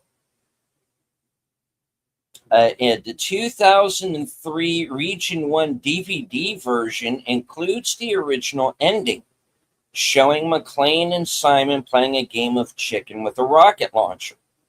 In this original version, Simon Gruber and his crew get away with the gold, and months later, McClane tracks Simon down in Europe. Where exactly in Europe is debated. McClane mentions Germany, but people in the background are heard speaking Hungarian. The number on the bottom of the aspirin bottle at the phone booth leads McClane to Gruber. The gold was turned into small miniatures of the Empire State Building and smuggled out of the country. McClane is thrown off of the force, and the police, thinking that he may actually be involved in the heist. The game that McClane and Simon play is about riddles that McClane tells Simon, and he's supposed to figure out the answer, or McClane will force him to fire a rocket launcher with its directional arrows removed, so neither will know which direction it will fire until it is actually fired. The scene climaxes with McClane forcing Simon at gunpoint to fire the rocket launcher, which kills Simon, and McClane is revealed to be wearing a flak jacket, which would have saved his life if the rocket launcher had fired at him instead of Simon. Well, I'm not sure about that one, but okay. The studio objected to the ending, saying that it made McClane too cruel and heartless, whereas screenwriter Jonathan Hensley stated that that was exactly the point, to show that McClane had been pushed over the edge by the events of that day, and subsequently losing everything as a result of Simon.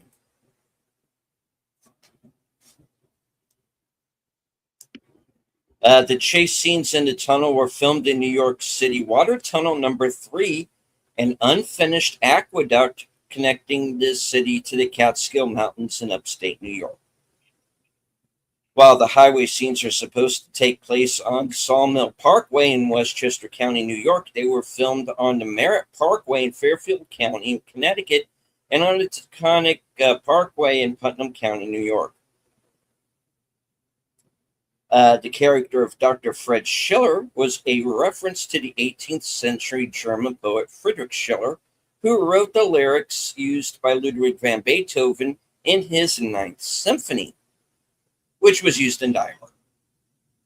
When the bomb goes off in the Bonwit Teller department store, there is an Atlantic courier truck parked in front of the store that gets flipped over. In Die Hard, Hans Gruber and the other terrorists arrive at Nakatomi Plaza in a Pacific carrier truck. On April 19th, 1995, exactly 1 month before the movie was scheduled to be released, the Alfred P. Murrah Federal Building in Oklahoma City was bombed by terrorists. Several sources later reported that last-minute editing was done to remove a few scenes depicting explosions out of pity with the victims. This claim turned out to be false. There may have been confusion with the television shows All My Children and Melrose Place, which had indeed such scenes edited out at the last minute. Director John McTiernan did at one point consider either editing out the opening bombing of the department store or moving the release date back, as he felt that the American public might still be sensitive to bombing due to recent events.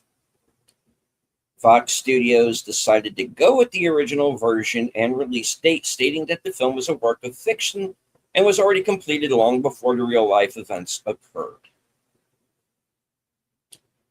Simon calls a radio announcer to report that there is a bomb in a school.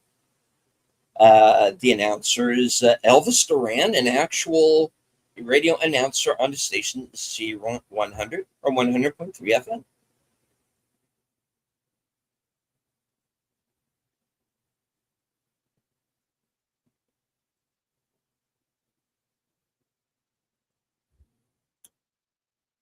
Okay, I'm going to have to edit things a bit here. The sandwich board that Bruce Willis wore while filming in Harlem was originally blank rather than text to ensure that no one was offended by the racist message.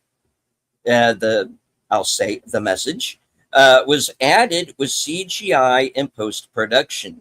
Some television broadcasts use an alternate version where the sign reads, "I hate everybody," which is sometimes erroneously said to be the original version of the sign used for filming, but this too is added with CGI in post-production. The first version of the screenplay was based on a speculative script by James Hagen called Troubleshooter, which involved terrorists seizing control of a Caribbean cruise ship while John and Holly are on a honeymoon cruise. The idea was abandoned after Under Siege went into production. It was long rumored that this script later became Speed 2 Cruise Control, but this is not true. Speed 2 is based on an original story by director Jan de Bont.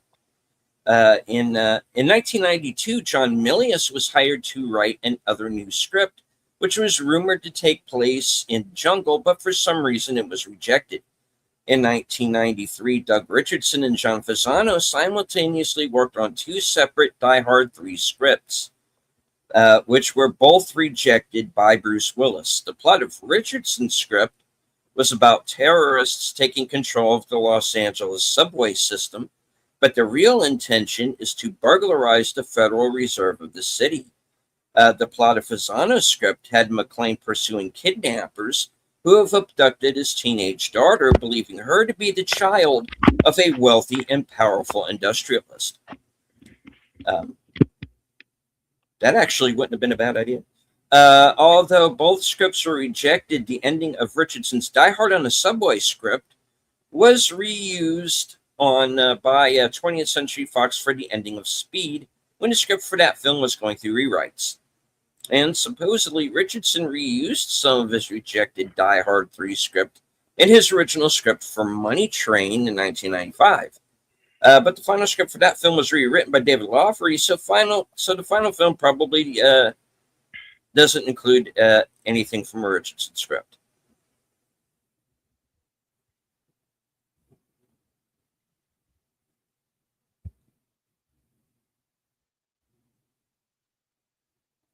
Director John McTiernan acknowledged the errors concerning the gold in the dump trucks and its respective weight.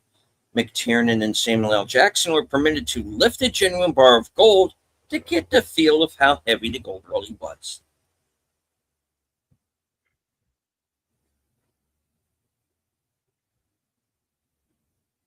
Although he wasn't hired for the film, Alan Rickman is still credited as playing Hans Gruber in McClane's flashback using stock footage from Die Hard.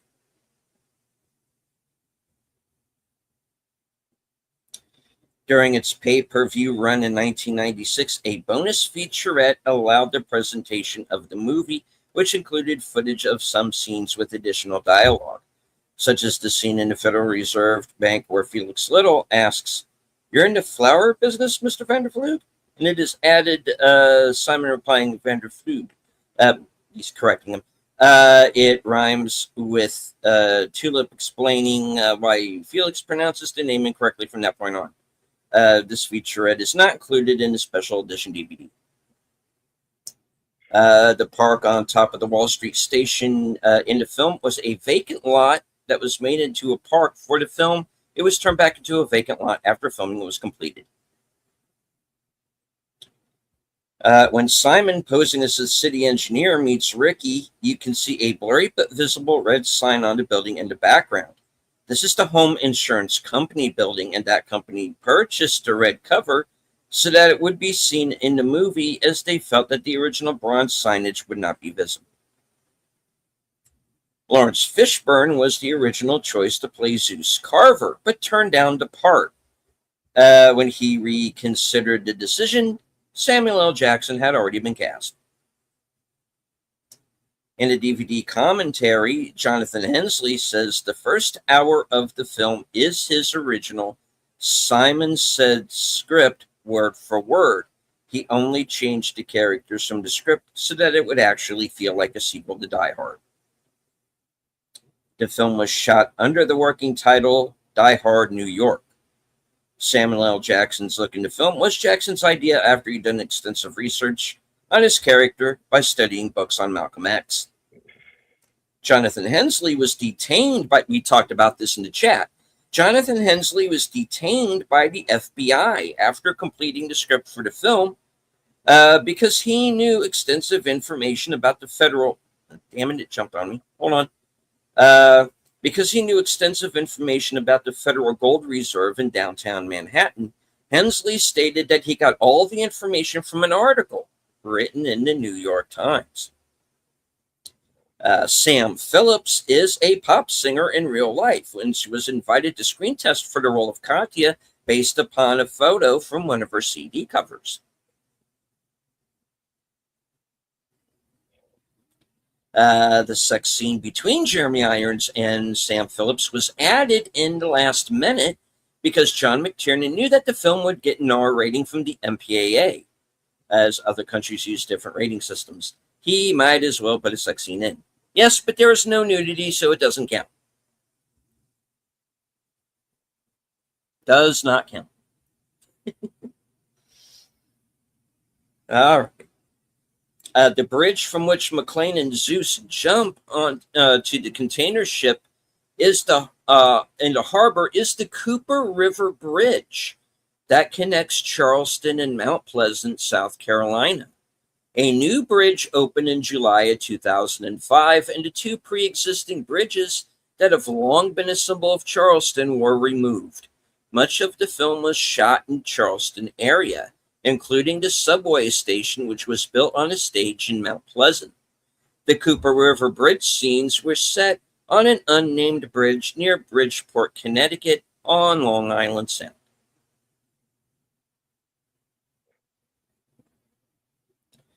As in Die Hard, the German spoken in this movie is mostly grammatically incorrect. A few lines are so wrong that they have to be considered gibberish, most notably the exchange of the fake cops who are given the briefcase bomb by Zeus. In the German release, all of the lines that were German in the original movie are grammatically correct, fitting the context, and some of the terrorists even have an East German accent. The Russian title for Die Hard in the first three movies is A Hard Nut to Crack.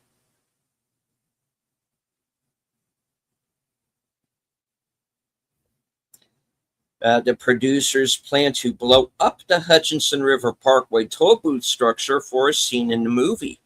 The tolls were to be eliminated anyway, and then Governor Mario Cuomo volunteered to push the switch. But opposition from local residents in close proximity and from other officials nixed the idea.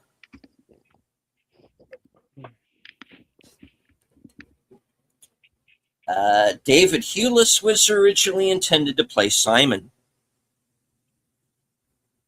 There was a war reference in the first three Die Hard movies. This film's reference is when the FBI agent references the Battle of the Bulge. Despite not being set at Christmas, it still references Die Hard in Die Hard 2, which were set at Christmas with sarcastic comments regarding Santa Claus. When Walter Cobb answers the phone by saying Simon, Simon responds, "No, it's Santa Claus." The shoplifting kids also say it's Christmas, so you could steal City Hall. While in the aqueduct, McClane further mentions, "We got a report of some guy coming through here with 8 reindeer." Then shoots the terrorists and continues, "They said he was a jolly old fat guy with a snowy white beard and a cute little red and white suit. Surprised the guys didn't see him." Finally, when disarming the bomb hidden in a fridge, Charlie mentions, "And a partridge in a pear tree for about 12 days of Christmas." Officially making Die Hard 3 a Christmas movie. No. No. We're not arguing that.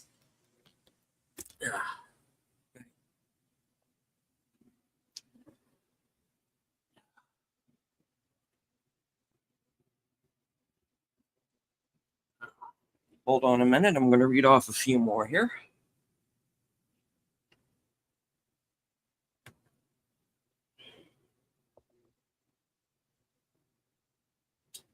All right. Sean Connery was John McTiernan's first choice for the role of Simon. He turned down the role, saying that he didn't want to play such a diabolical villain. In the DVD commentary, screenwriter Jonathan Hensley says the idea for the film's plot came to him when he imagined what would happen if one of his childhood friends, who was injured after Hensley threw a rock at him, decided to seek revenge on him as an adult. The studio told screenwriter Jonathan Hensley to remove the scenes with McClane walking around Harlem with the sign. They allowed him to keep the scene when he said he threatened to take the script to another studio.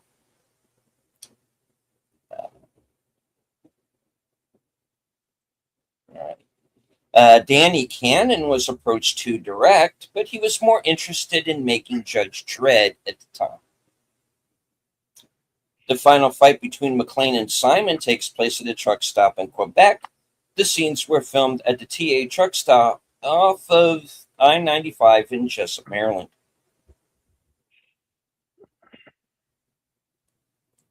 In the scene where Zeus is trying to get out of going with McClane on to jump across the city, he gets up exclaiming, "I'm not jumping through hoops for some psycho. That's a white man with white problems. You deal with him," calming when he crosses 110th Street. 110th Street is the border between Central Park and Harlem. There's also a movie called Across 110th Street. And we ought to consider doing that movie sometime because it's pretty good. Okay. It's got Anthony Quinn and Yaphet Kotto in it. It was done back in the 70s. Very dark, but very good. And it's where the song comes from. Bruce Willis and Samuel L. Jackson appeared in Loaded Weapon 1, Pulp Fiction, Unbreakable, and Glass.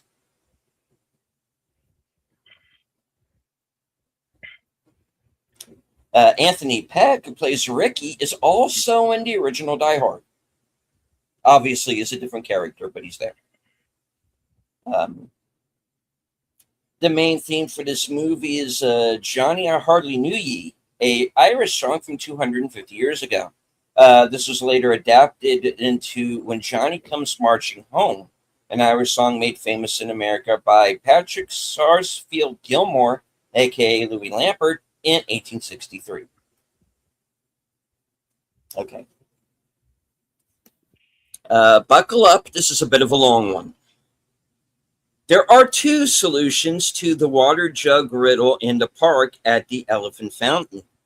To place exactly 4 gallons of water on the scales when you only have 2 jugs which hold 3 and 5 gallons respectively, you must do either of the following. 1. Fill the 5-gallon jug and decant the water into a 3-gallon jug. This leaves 2 gallons in the big jug. 2. Empty the 3-gallon jug and pour into 2 gallons from the 5-gallon jug, leaving space for 1 gallon on the small jug. 3. Refill the 5-gallon jug and pour water from it into the 3-gallon jug into the small jug until the small jug's full. 4.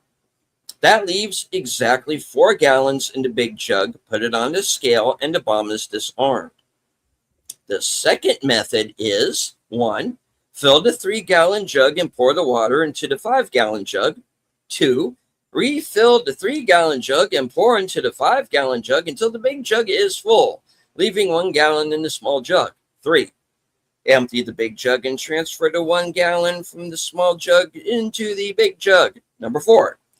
Refill the small jug and pour all 3 gallons into the 5-gallon jug, resulting in 4 gallons in the big jug. Place the big jug on the scale and the bomb is disarmed.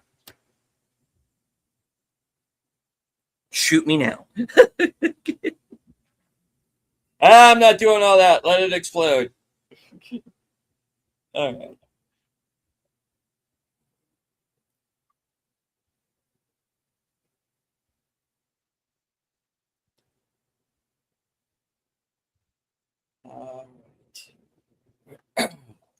When Zeus picks up the gold bar at the Federal Reserves, he says, "Damn, this is heavy."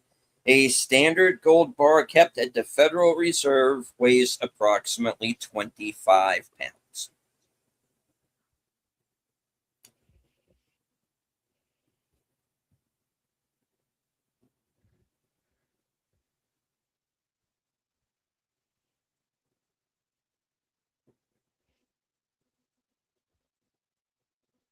All right. There's a bit here that explains the whole St. Ives thing. I'm not reading that.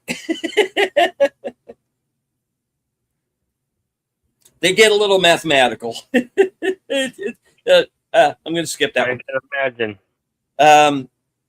When McLean says, "Cheer up, things could be worse. I was working on a nice fat suspension, smoking cigarettes and watching Captain Kangaroo." In Pulp Fiction, which featured both Willis and Jackson, the song "Flowers on the Wall," from where this quote comes, is playing on the radio, and Willis's character runs into Marcellus Wallace outside of his apartment. On the DVD commentary, director John McTiernan mentions that Dick Cheney appears in the scene. He actually says here he is, but Dick Cheney's not in film. The person shown in the scene has a slight physical resemblance, but it is not Dick Cheney. McTiernan made an error. No, I think he was just trying to be funny. The dump truck driven by McLean has Sturt and Sampson Earth Movers Incorporated on the door. The locations department for the movie include a Pamela Thur and Robin F. Sampson. The original casting of Prince Terror crew was a mix of Soviet and Warsaw Pact baddies and nice Germans. Only one British character, Otto, was retained from initial casting. He became the butt. He's Germans the meaning jokes. Wow. On the Die Hard Blu-ray commentary, production designer Jackson DeGovia notes that the company name on the truck, which the Raiders, as he calls them, arrive in the first movie, says Pacific Courier, a joke because it means messenger of peace. DeGovia used a similar name, Atlantic Courier, and graphic on the truck that gets blown up at the start of the movie. Even though this is the third Die Hard film, it is the first that takes place in the same city in which McClane is a police officer, New York City. In the first movie, he was in Los Angeles, and in the second, he was in Dulles, Virginia.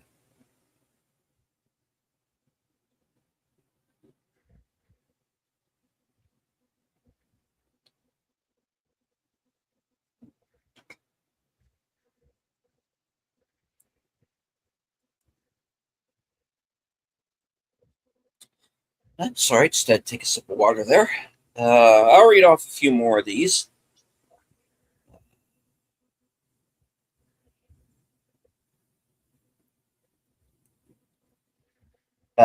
Each film in the Die Hard series contains a key scene involving an elevator. In real life, Alan Rickman was 2 years older than Jeremy Irons, despite the fact that Irons plays the older brother.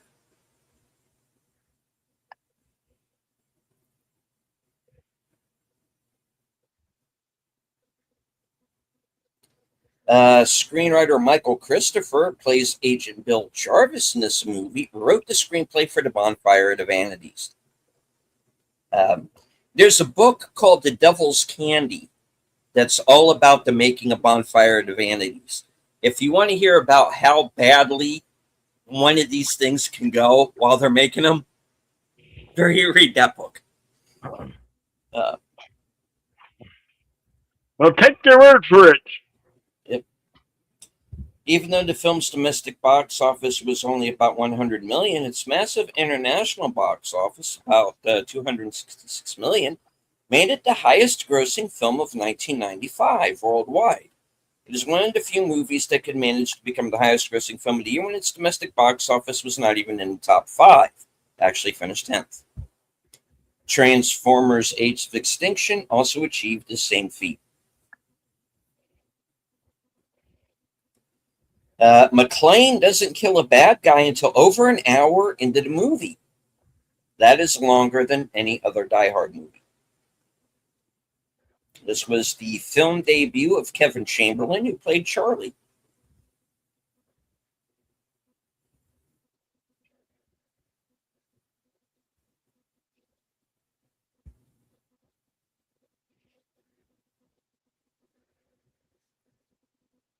All right, the film depicts Zeus's nephews. They were brothers in real life, Aldous and Edwin Hodge. Made their acting debuts in this movie. Aldous Hodge is also in A Good Day to Die Hard.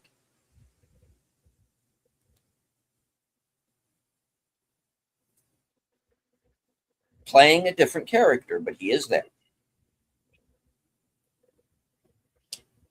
When McClane is dropped off in Harlem, he expected to be dead in 4 minutes. When the gang members across the street from Zeus's shop discover McClane, 4 minutes have elapsed in real time.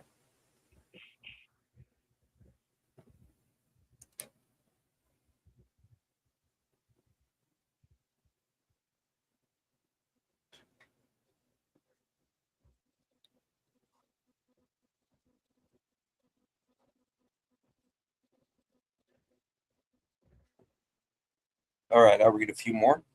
The subway scene when Zeus is held at gunpoint by the police officer is more or less the same scene that Jackson played later as Frozone in The Incredibles. In both scenes, Jackson had to reach for something while a nervous police officer told him to freeze. Of course, in The Incredibles, he would have actually frozen.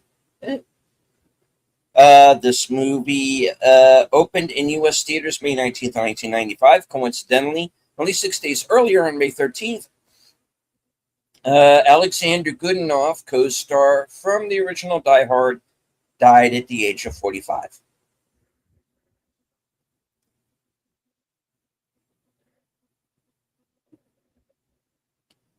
And in the latter part of the movie, McClane ridicules Targo, played by Nick Wyman, for his size by calling him Lurch.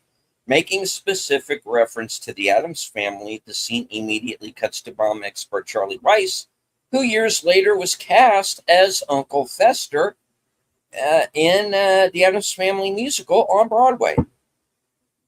Nice.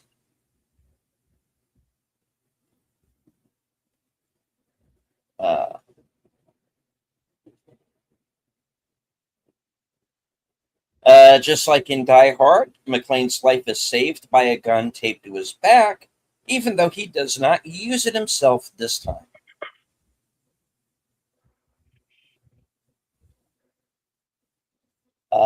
This was shown on television on Tuesday, March 15th, 2016, the same night that Donald Trump and Hillary Clinton each won multiple presidential primaries.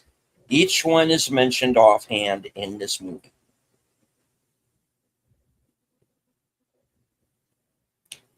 When McClane enters the Federal Reserve and encounters Carl disguised as a security guard, Carl tries to have a casual conversation with McClane. There are two instances during this exchange in which his dialogue could potentially blow his cover as an American. Before he and McClane enter the elevator, he asks McClane what he thought about the weather, and it says it feels like it's going to rain dogs and cats later. Not only does he misquote a fairly standard English expression, but he also has to think a bit as he's trying to sound more American, then calls the elevator a lift, another mistake that would give away that he's not actually American.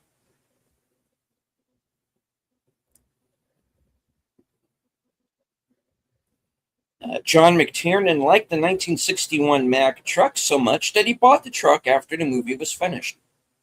This was McTiernan's first real experience shooting in New York City. Bruce Willis suggested Samuel L. Jackson for the movie. Jackson was thrilled and says he's seen the first Die Hard maybe 30 times. Jonathan Hensley lived right above where one scene was shot in the Upper West Side. He set it there on purpose so he could watch the filming from his kitchen window. The racial argument is partially based on the one in the Defiant Ones. Samuel L. Jackson said that Zeus is the closest character to my own personality that I've played. Sam Phillips, who played Katya, was relieved her character was mute throughout the movie, but as time went on, I started wanting to speak. Some of the violent and bloody scenes from the film had to be cut down for an R rating after John McTiernan's original cut got an NC-17 rating from the MPAA.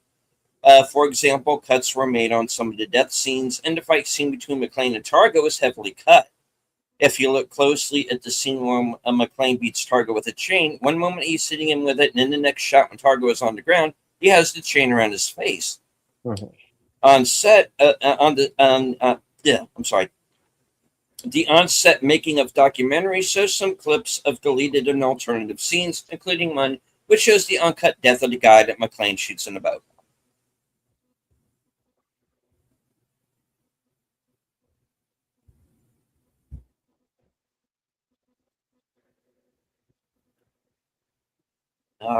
I'll read this one last one.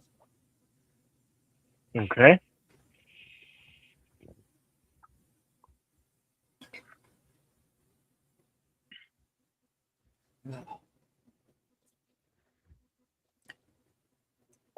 Okay. A novelization by Deborah Cheel was first published on May 28, 1995. The novel is written in third-person omniscient and has a somewhat darker tone in comparison to the final film. The novel provides a deeper exploration into McClane's psyche and sees how angry and broken he has become since leaving Holly and becoming an alcoholic. McClane's introduction is also different. In the film, McClane is first seen in the police van to Harlem while being briefed on what's going on. The novel includes a scene before this, where Connie and Joe find McClane in his messy apartment. Simon's henchwoman Katya appears much later into the story than she does in the film. She isn't involved in the robbery and instead appears just before Simon and Targo take off in one of the dump trucks. Like in the final film, she ends up killing Targo for Simon. The original placement of the Yippee-ki-yay line is included as it was originally intended instead of being used at the end. McClane uses the line when talking to Simon over the radios while on the aqueducts. This was meant to be in the same vein as the use of the line in the original film. In the first movie, Zeus's original backstory is presented in the novel, explaining why he's looking for his nephews and why he hates white people. During the car chase, Zeus explains that his brother was killed during a drug raid. When McClane suggests that was his brother's own fault, Zeus explains that his brother was never involved in drugs and the only reason he was there was to bring Zeus home. The novel also uses the McClane says ending rather than the film's version in the finale. Okay. There's a lot more. You can find it on IMDb Pro, where I have a page, so please check that out. One thing that I do want to bring up. The this might surprise people. Only A Good Day to Die Hard is the only movie written originally to be a Die Hard film. The first movie was based on a novel called Nothing Lasts Forever, which after the film came out got renamed Die Hard. And that book was actually a sequel to another book Thorpe had written called The Detective. And that film and that book was made into a film in the late 60s starring Frank Sinatra. And it's that character from that book, Joe Leland. He is the one who is in the building. And they originally offered Die Hard to Frank Sinatra because he had what they call first look rights. Because back when they did The Detective, it was part of his contract that if there was ever a sequel written, that he had first dibs on the script. He had to read it first, contractually. But he turned Die Hard down because at that point he was a little long in the tooth to be playing the character with all the physical demands that it took. So it got rewritten. The John McClane character was invented, and we got the movie that we got today. Now, the second film is also based on a book. It's called 58 Minutes. And it's by a guy named I think William Wagner, I think is his name. And he also wrote a book called Telephone, which got made into a movie in the 70s with Charles Bronson. And that was a story that it did take place in an airport, but I think it was LaGuardia because it was a New York story. And they took Die Hard 2 from that, and they just took out the original character and kind of changed why the bad guys were there, and it became the movie that it became. And it just so happens that I have both books right here. Let me put myself up on camera just briefly. This is the original book right here. Nothing Lasts Forever. And this is 58 Minutes. So I got both the paperbacks. And now the third movie is a little interesting because it was actually, as we kind of went into trivia, there was another screenplay called Simon Says. In fact, there are some versions of the script where it still says that you can kind of find online where it still says Simon Says as the title. And that was another movie that kind of went through some changes. It wasn't originally intended to be a Die Hard story. It was going to be its own separate original story. And it got rewritten because the story in Simon Says, like Jonathan Hensley says, the first half of the movie is pretty much what he originally wrote.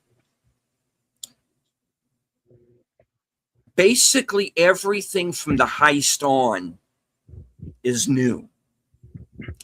And the original Simon was somebody that the cop in that story, before he became McClane, it was this character named Alex Bradshaw. And this that version of Simon was after Bradshaw because of something that had happened in their childhood.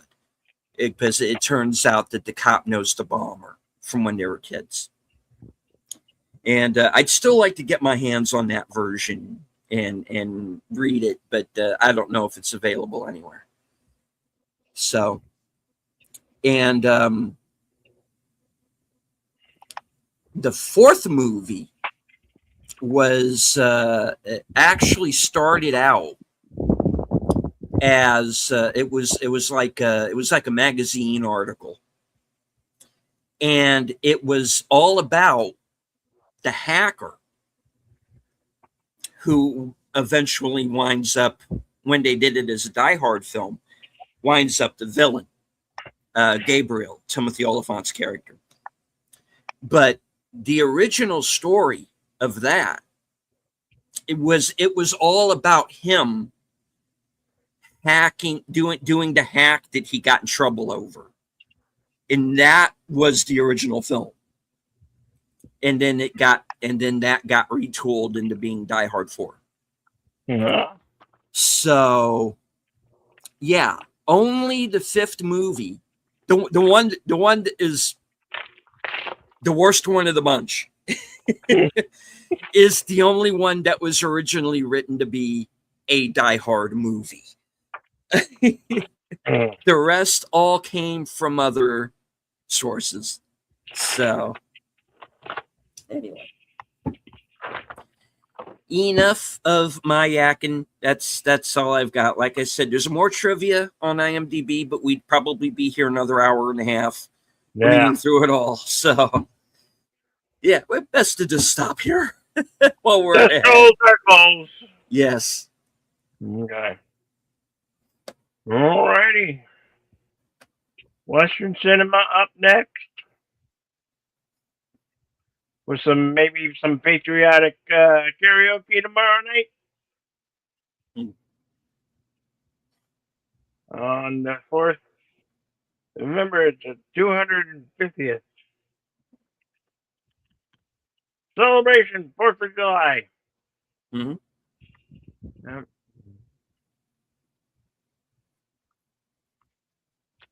Do keep your pets inside.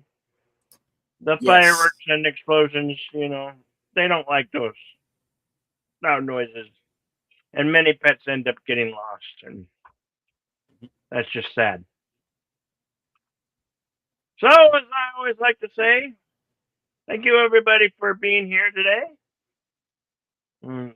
Jamie Lynn Simmons, Igna Service, JPRPH1.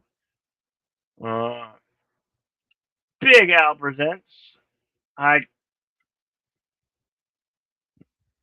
do you pronounce this one? Colonic. Halcyon Outlander 2105. Okay, Lady Miss. Welcome.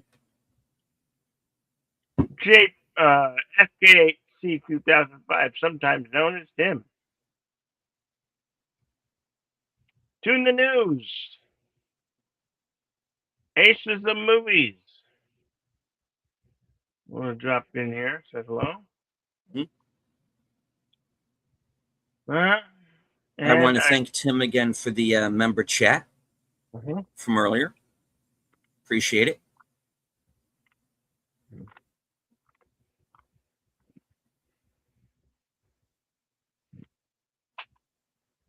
As I always say, always remain to be excellent to one another. Party on, and we'll see you at the next one. Tell them what you got. All right. As for myself, I don't have anything planned during the day tomorrow, but that's not to say that I won't go on. I am going to be guest hosting on Films with Friends once again tomorrow night at 10 p.m. And we're going to be watching The Adventures of Baron Munchausen. Of course, Western Cinema Presents episodes 7 and 8 of 1883. Later that night at 8 p.m., Unscripted, which is going to be my best of 2026 so far show. A little late. I had intended to do it back in June, but other subjects intervened. Let's see. I'm going to be guest hosting on Geeky Geezers at 9 p.m. over on Age Boomer's channel. Then Boomer is going to be joining me after that for reserved seats, and we're going to be discussing Zach Krager's Oscar-winning film, Weapons, among other topics. Then Troy's going to be your way, which is why I'm going to be on Geeky Geezers. So there's no Doctor Who this week. So that will not be part of the block. So reserved seats might go a little bit over. Tuesday, live from Sparkwood 21. We're going to be watching an episode from season 2 of Twin Peaks called Dispute Between Brothers, which is going to be the aftermath of the previous episode. Then, of course, next Thursday, back at our regular time. And of course, we're going to be doing something a little different this week. And we're going to be doing a comedy. Don't Look Up, starring Leonardo DiCaprio and Jennifer Lawrence. Yep. That is available on Netflix. Yep. Because Netflix does not do physical media. But that's a story for another time. All right. Yeah. So, as I always say at the end of every broadcast, from HQ and all points north, south, east, west, and beyond, good night. Take care. Stay strong. Be safe and healthy, because this is how we win. And thank you for sticking with us through the tech issues. Appreciate it. Oh.